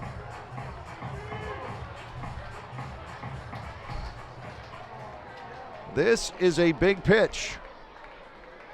The payoff is on its way to Hobson. 3-2 from Fry, and it's smashed foul in and out of the Lancaster dugout.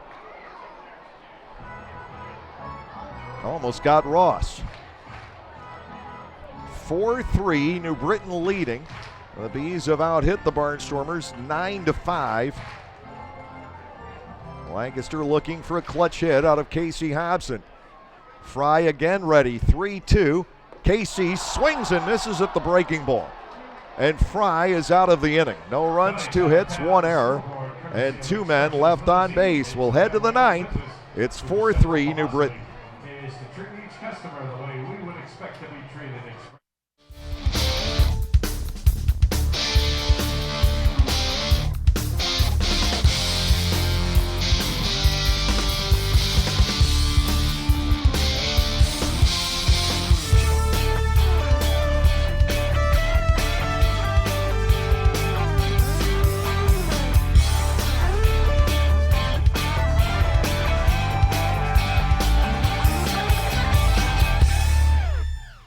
Tuxedo Tour and Travel, your go-to motor coach bus company.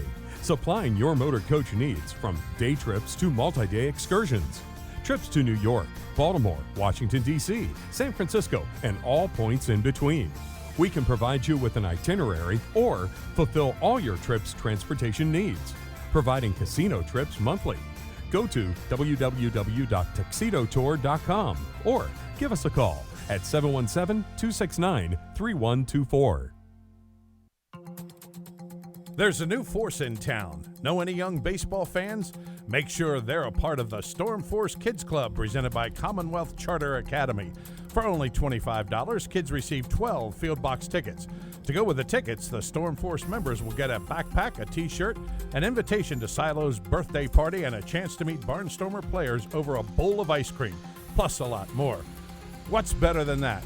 Sign up at LancasterBarnstormers.com or stop by the stadium to get those kids involved.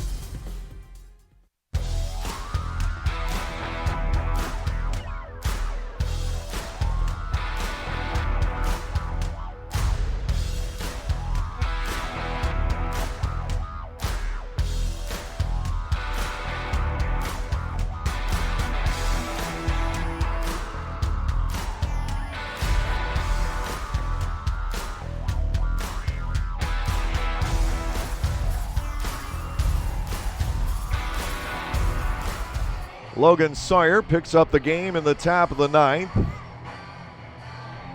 Brian Harper departing after 1 1/3. He gave up a base hit. He walked when he hit one. Then struck out 2. No runs on Harper's record. Sawyer facing the top of the order, and Darren Ford, the first pitch, missing inside. It's a ball, 1-0. Ford with 2 bunt singles, a walk and a strikeout tonight. He was not on in front of the Carp Grand Slam, which is still the story of the game. Lancaster hasn't been able to get all the way back. They had the tying run at third with 1 out in the bottom of the 8th and couldn't get it home. Fastball fouled away by Ford. It's a ball and a strike. Mercedes, Torrance, and Sanford are due in the bottom of the 9th. They're going to get the closer, left-hander Jim Fuller. And we'll see if Ross has any moves planned with either Golson or Hood from the right side. 1-1. Ford, ground ball toward the middle. Racing over. Martinez will spin, make the throw, but he cannot get the out. Oh, what an effort by Michael Martinez up the middle, but unable to complete the play on the speedy Darren Ford. The ball bounced away from Casey Hobson. It'll be an infield single. Meanwhile, Martinez may have rolled his ankle trying to spin and get the throw off. Anya Holmberg and Ross Peoples out to check in on the shortstop. Ford with his 3rd base hit of the game, runner on, and Ryan Jackson is due to come to the plate, but he's going to have to wait as Anya Holmberg checks in on Michael Martinez, who's on his feet but limping.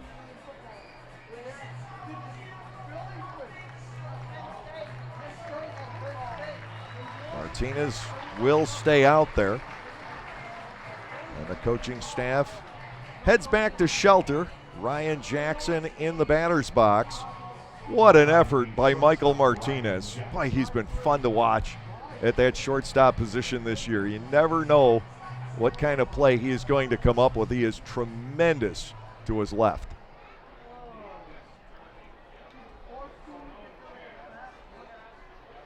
Tenth hit. Picked up by the Bees in the ball game. Now here is Jackson to face Sawyer. Right-hander over the top with a fastball, and it is low, ball 1.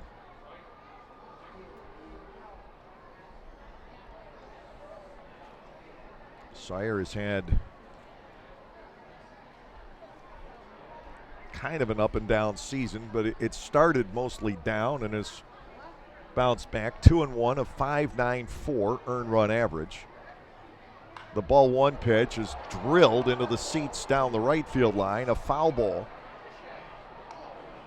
1 ball, 1 strike to Ryan Jackson, who's lined out to an outfielder twice, flied to right, and singled into left.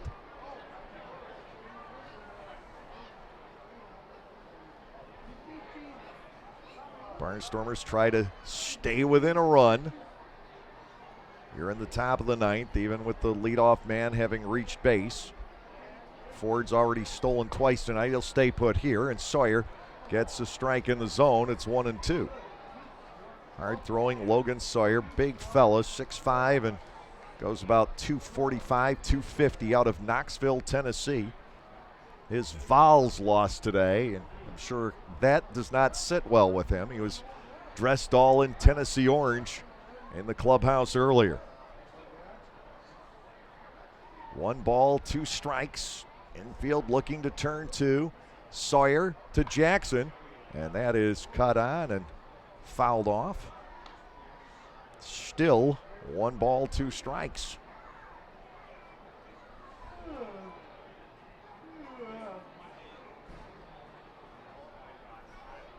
Lancaster turned double plays in the 2nd and the 4th behind Nate Reed. They could use a 3rd here.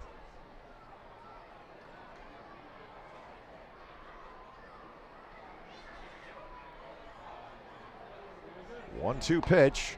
Fastball just wide of the plate. Jackson is alive at 2-2. Phillies have lost tonight 6-3 despite Bryce Harper's 29th. Rays lead the Indians 9-4 in the 9th. Tigers 10-6 over the Twins through 8. That's 6-0 over the Marlins in the bottom of the 8th inning. Here's a pitch, foul to the screen with Ford on the move. He'll head back. 2-2 to Ryan Jackson still. Baltimore's up 5-4 at Kansas City, playing the bottom half of the 7th inning. Reds 2, Cardinals 1 in the second game of the doubleheader. The Cards took the opener. Braves lead the White Sox now 7-2. Yankees over the A's in 11 innings earlier, 4-3. Cardinals won the opener 10-6. Brewers shut out the Cubs 2-0. Blue Jays over the Astros 6-4. Time called momentarily here. 2-2 to Ryan Jackson. Arizona has fallen behind the Dodgers 3-0 through 3.5 in Phoenix. 2 balls and 2 strikes. Logan Sawyer to Ryan Jackson. That is low, and we've gone full. 3 balls, 2 strikes. Pittsburgh 5, Colorado 2 in the 3rd. Seattle up 1-0 over Texas in the 3rd. Giants have scored in the bottom half of the 1st inning to lead San Diego 1-0, and the Red Sox with a run in the top of the 1st inning on a J.D. Martinez double. Ford likely to take off here. The count is 3 balls and 2 strikes to Ryan Jackson. Sawyer peering in, getting the sign from Anderson De La Rosa. Right-hander ready to go. Ford does take off, and the ball is lined to left center field, just clearing. Michael Martinez around to third, goes Ford, and runners are at the corners with nobody out here in the 8th inning. That'll bring on Bijan Rademacher. Ford on the move, and Jackson tore into the 2-2 pitch for his second hit tonight. And Sawyer's on the ropes here in the 9th inning.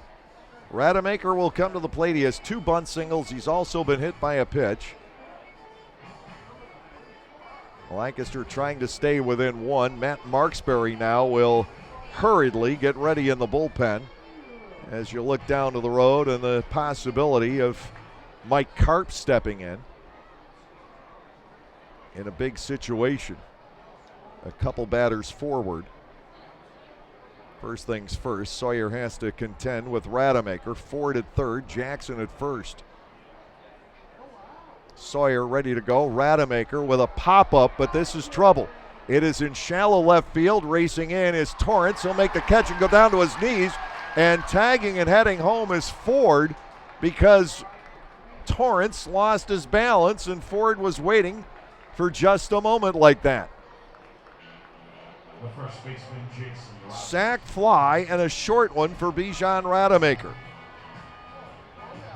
I don't think he tries if Torrance stays on his feet. It's a 5-3 ball game. Still at first base is Jackson with 1 out, and Jason Rogers will come to the plate. Now, the Barnstormers may appeal. Josh Bell is standing on the bag at third, and the appeal is denied by the home plate umpire David Gabor, but it was worth trying.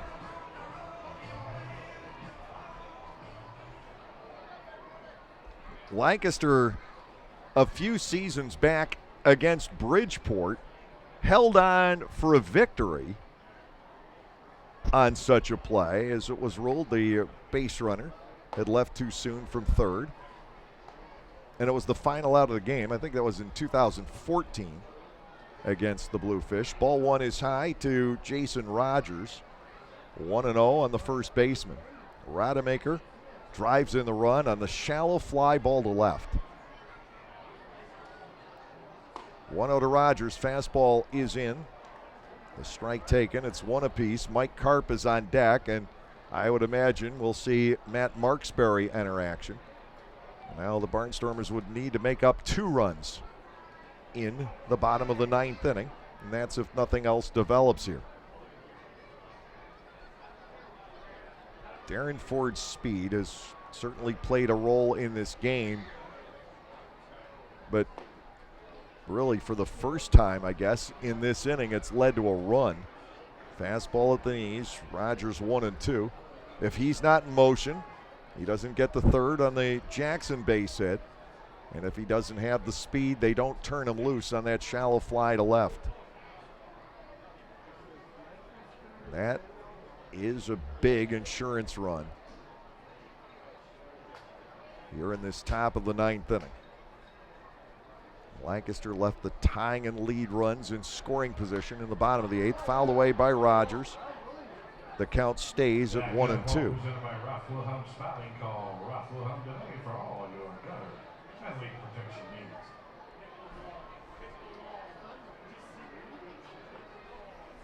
needs. Infield still looking to turn 2 behind Logan Sawyer. Jason Rogers pacing around. He'll step back in. Nearly 3-hour-long game tonight between the Barnstormers and the Bees. New Britain ahead by 2 here in the 9th inning. 1 ball, 2 strikes due to Rogers. Jackson leading off first, and time is called.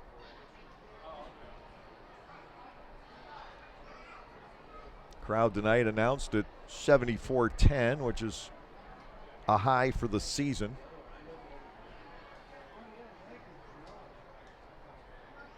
Brings us to a total of over 250,000, and we still got 8 home dates left. 1-2 on Rogers, down and away, handled by De La Rosa, flag to the backhand. 2 balls, 2 strikes.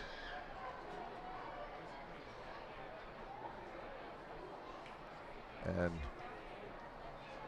that was called a 3rd strike. Jason Rogers doesn't understand. And now Ross is coming out. Rogers goes down looking. Oh, Sawyer picks up the 2nd out of the inning. Jason Rogers walked away entirely perplexed on that.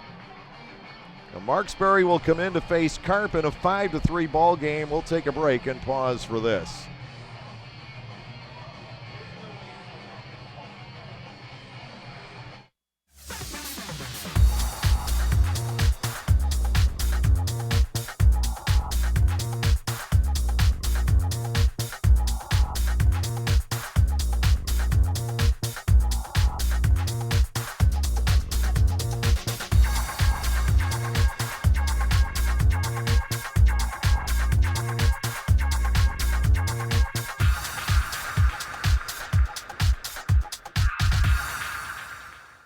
LocalFlavor.com, local flavor.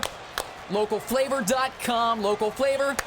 Excuse me, are you saying localflavor.com? Oh, yeah, it's where I save big bucks on all kinds of things. Home improvement projects, dining out, family fun, electronics, jewelry, clothing. I even bought my wife a fancy spa package for half price. Half price? Yep, you know all the deals you find in Clipper Magazine. I love Clipper Magazine. Well, they're all on localflavor.com too. And you can get them right on your phone thanks to localflavor.com's mobile app. Here, take a look. Well, this app is amazing. Look at all these restaurants, amusement parks, car washes, fitness centers. This is worth sharing about. Exactly. Localflavor.com online, the Local Flavor mobile app, and Clipper Magazine together. It's like a triple play. Do the cheer again. I'm in. Localflavor.com, local flavor. Come on, everybody! LocalFlavor.com, local flavor. LocalFlavor.com, local flavor.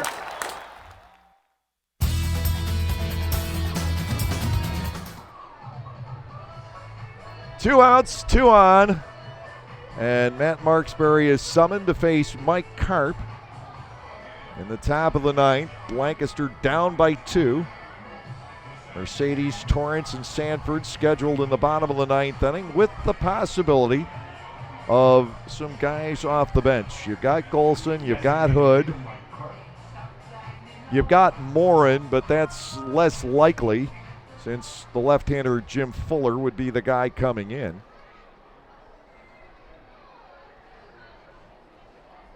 But you don't need to go to a pinch hitter early in that inning. You've got to get one guy on, and then you might contemplate Hood. Marksbury will go to work and fire a strike on Karp. It is 0-1. Zach Collier, another lefty, is on deck.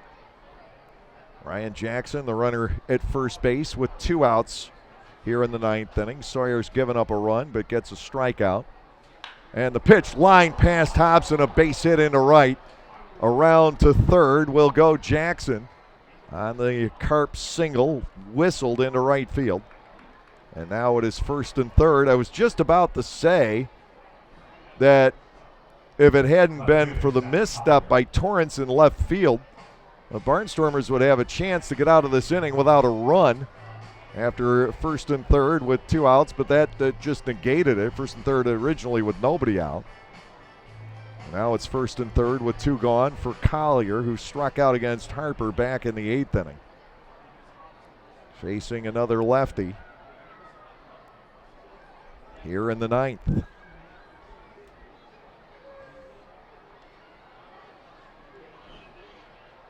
Be tough enough to make up a 2-run deficit, let alone any more. Jackson over at third. Karp, the runner at first base. 12 hits now for the Bees. Collier looks at a fastball. That one's good. It is 0-1. Collier took over in the lineup for Jonathan Galvez, who went 1 for 3. Ozzie Martinez on deck for the New Britain Bees. We'll be in New Britain next weekend. One more of this series tomorrow. Nubber foul. Collier bats at an 0-2 deficit.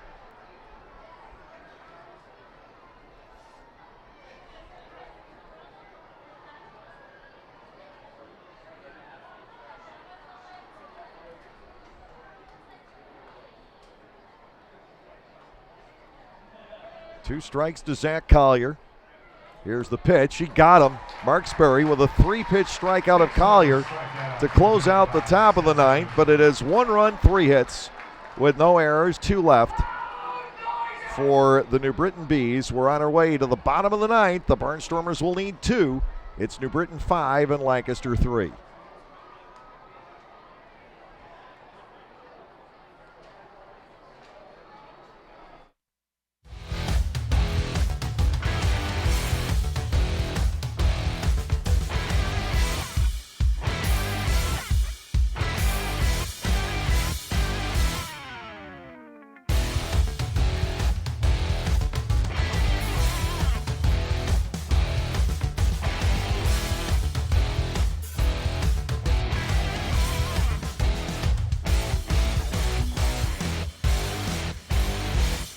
Lancaster Bible College has been around since 1933, but did you know that they offer degrees in much more than just Bible? LBC offers degrees in criminal justice, business, professional counseling, and more, as well as graduate and seminary degrees in areas like Christian care, chaplaincy, education, and leadership studies. To learn more about LBC and the programs they offer, visit lbc.edu. That's lbc.edu. Picking one thing over the other can be hard.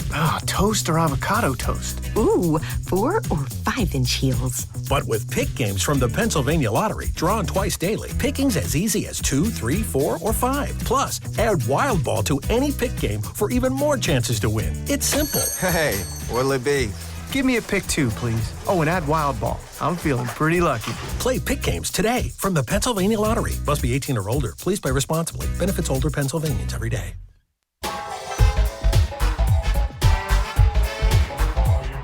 Jim Fuller has had an outstanding season as the New Britain closer, and he is the obstacle in the way of the Lancaster Barnstormers trying to pull off a rally tonight.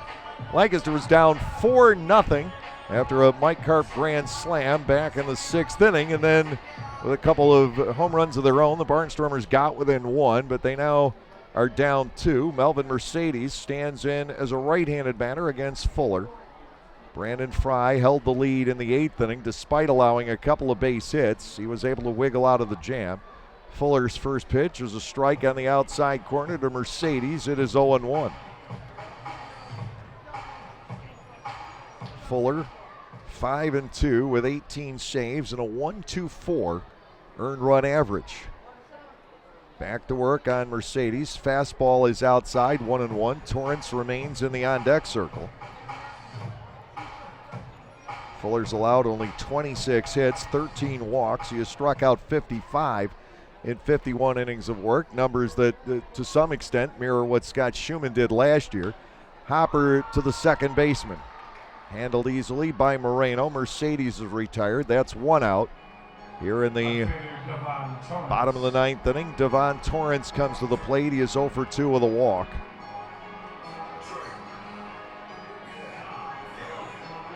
Devin Burke in line for the win. Nate Reed would absorb the loss if things do not turn around here in the bottom of the ninth. One out, Torrance stands in, and Destin Hood has come out in the on-deck circle.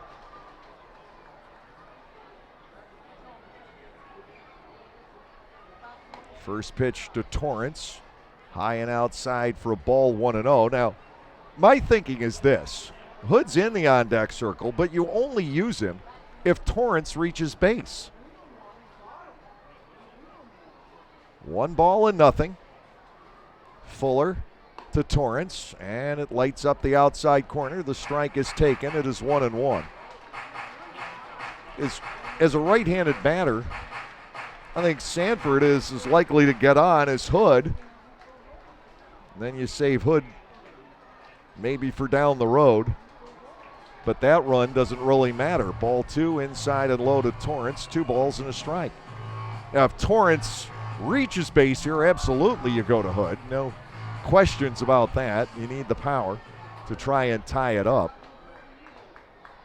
2 balls, 1 strike. The count to Devon Torrance. They'll swing and miss at a pitch outside. 2-2.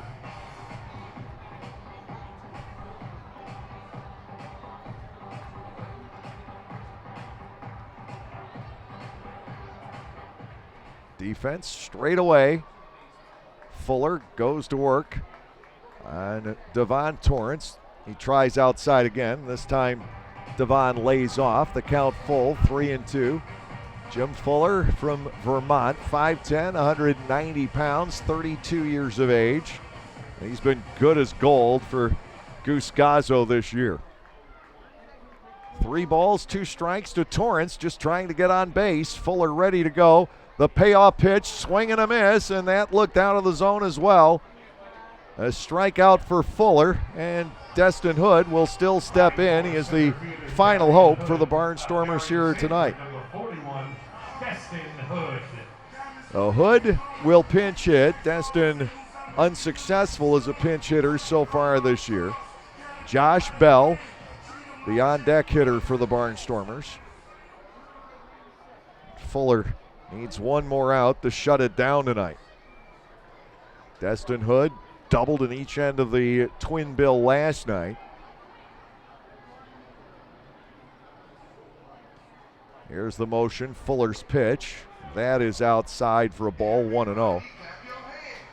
Torrance went after 2 pitches in that at bat. I think more so the second strike than the third. I thought the second one was out of the zone. The third one might have gotten the top of it. 1-0 to Hood. Swing and a looper foul into the first base seats. Hands waiting for that one. Ordinarily you wouldn't want to be in the way of a ball hit by Destin Hood, but that chipped his bat, and he walks back to get another. 1 ball, 1 strike. Barnstormers have just 1 out left of them here tonight.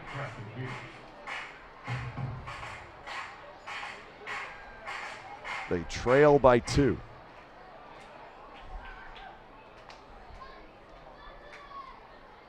Lancaster with a chance in the 8th inning. But when all is said and done, the Barnstormers need Applin back. They add another element to this lineup.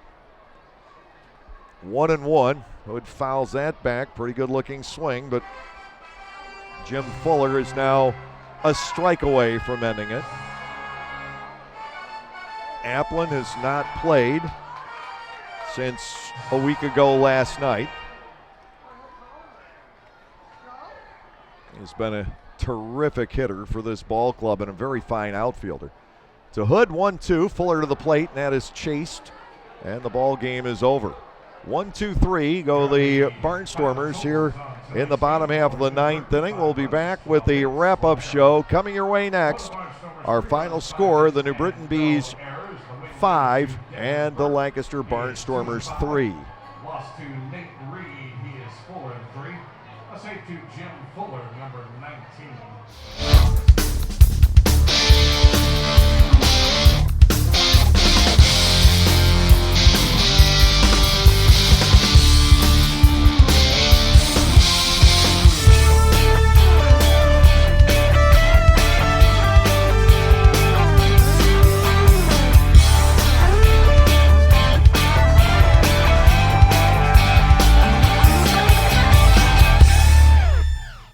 Tuxedo Tour and Travel, your go-to motor coach bus company. Supplying your motor coach needs from day trips to multi-day excursions. Trips to New York, Baltimore, Washington, D.C., San Francisco, and all points in between. We can provide you with an itinerary or fulfill all your trip's transportation needs, providing casino trips monthly. Go to www.tuxedotour.com or give us a call at 717-269-3124. There's a new force in town. Know any young baseball fans? Make sure they're a part of the Storm Force Kids Club presented by Commonwealth Charter Academy. For only $25, kids receive 12 field box tickets. To go with the tickets, the Storm Force members will get a backpack, a t-shirt, an invitation to Silo's birthday party, and a chance to meet Barnstormer players over a bowl of ice cream, plus a lot more. What's better than that? Sign up at LancasterBarnstormers.com or stop by the stadium to get those kids involved.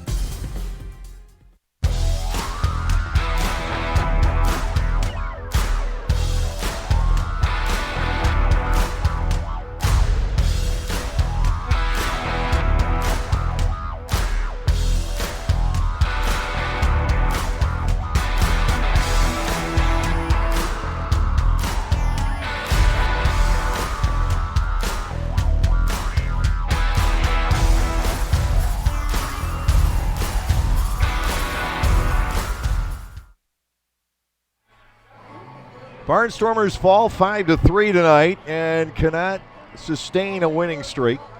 For the New Britain Bees, 5 runs, 12 hits, 1 error, and 10 left. Lancaster 3 runs on 5 hits with no errors. And the Barnstormers strand 5. Devin Burke with the win. He gets the quality start tonight. 6 innings, 3 hits, 3 runs. He is 2-5 on the season. Nate Reed had a shutout through 5 1/3, and then it got away in a span of 4 batters, capped by the Mike Karp grand slam. Reed falls to 4-3. Jim Fuller the save, his 19th of the season, as he sets down the Barnstormers in 1-2-3 fashion in the bottom half of the 9th inning. Home runs tonight, Karp with the slam, his 5th home run of the year. And then for the Barnstormers, Caleb Gindel, number 20 on the season, with 1 out and the bases empty in the 6th. Melvin Mercedes is first here in the Atlantic League, with a teammate aboard in the 7th. 3 hours, 5 minutes, the time of the game, and the crowd tonight announced at 74-10. They'll settle back and await the start of the fireworks show, which will be coming up here momentarily. New Britain with the 5-3 victory. It was scoreless through 5 innings. The Bees had a hit in every inning up until that point. The Barnstormers had managed just a 2-out single by Anderson De La Rosa in the 4th. And then in the 6th inning, Ryan Jackson with 1 out dropped the single in front of a charging Devon Torrance out and left. Bijan Rademacher bunted for a base hit for the 2nd time in the game. Jason Rogers walked to load him up. Mike Karp fell behind in the count, but got it back to, I believe, 2-2, and then launched it against Nate Reed for the grand slam. It was 4-0, ultimately all that New Britain needed here tonight. Barnstormers got the home run by Gindel, a 2-run blast by Mercedes. They worked their way back within 1 and almost caught up to the Bees in the 8th inning. Gindel with a 1-out double to right. Joe Terdoslavich followed with a single into right and then went to second on an error on the throw home.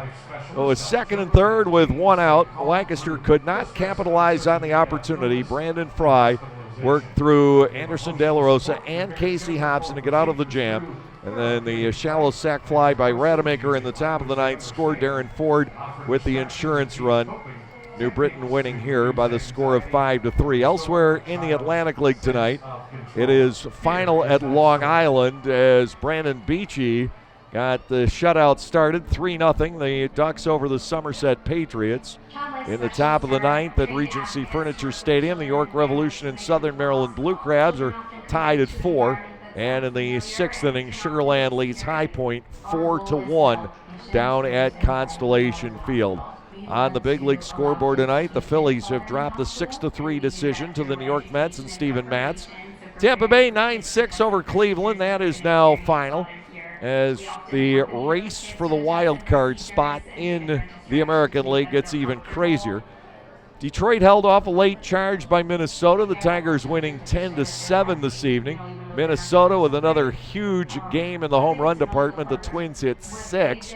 Nationals 7 and the Marlins nothing. A final score. Steven Strasburg with a 2-hitter. Baltimore and Kansas City knotted at 5. That is in the top half of the 8th. The Reds in game 2 of a doubleheader, leading 2-1 into the 9th inning. Cards won the opener 10-6.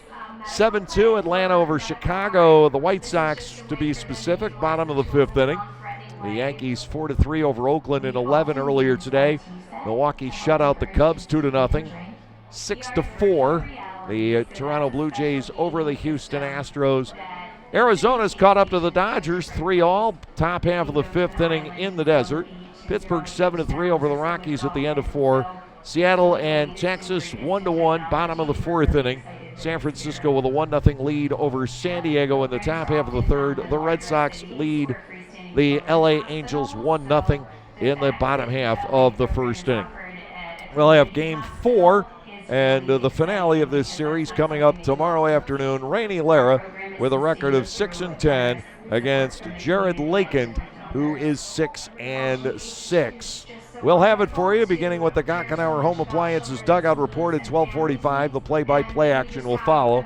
Until then, for our PR assistants Joey Greer and James Murray, and for all the cast and crew at Clipper Magazine Stadium, I'm Dave Collins. Have a great evening, everyone, and we'll see you at the ballpark.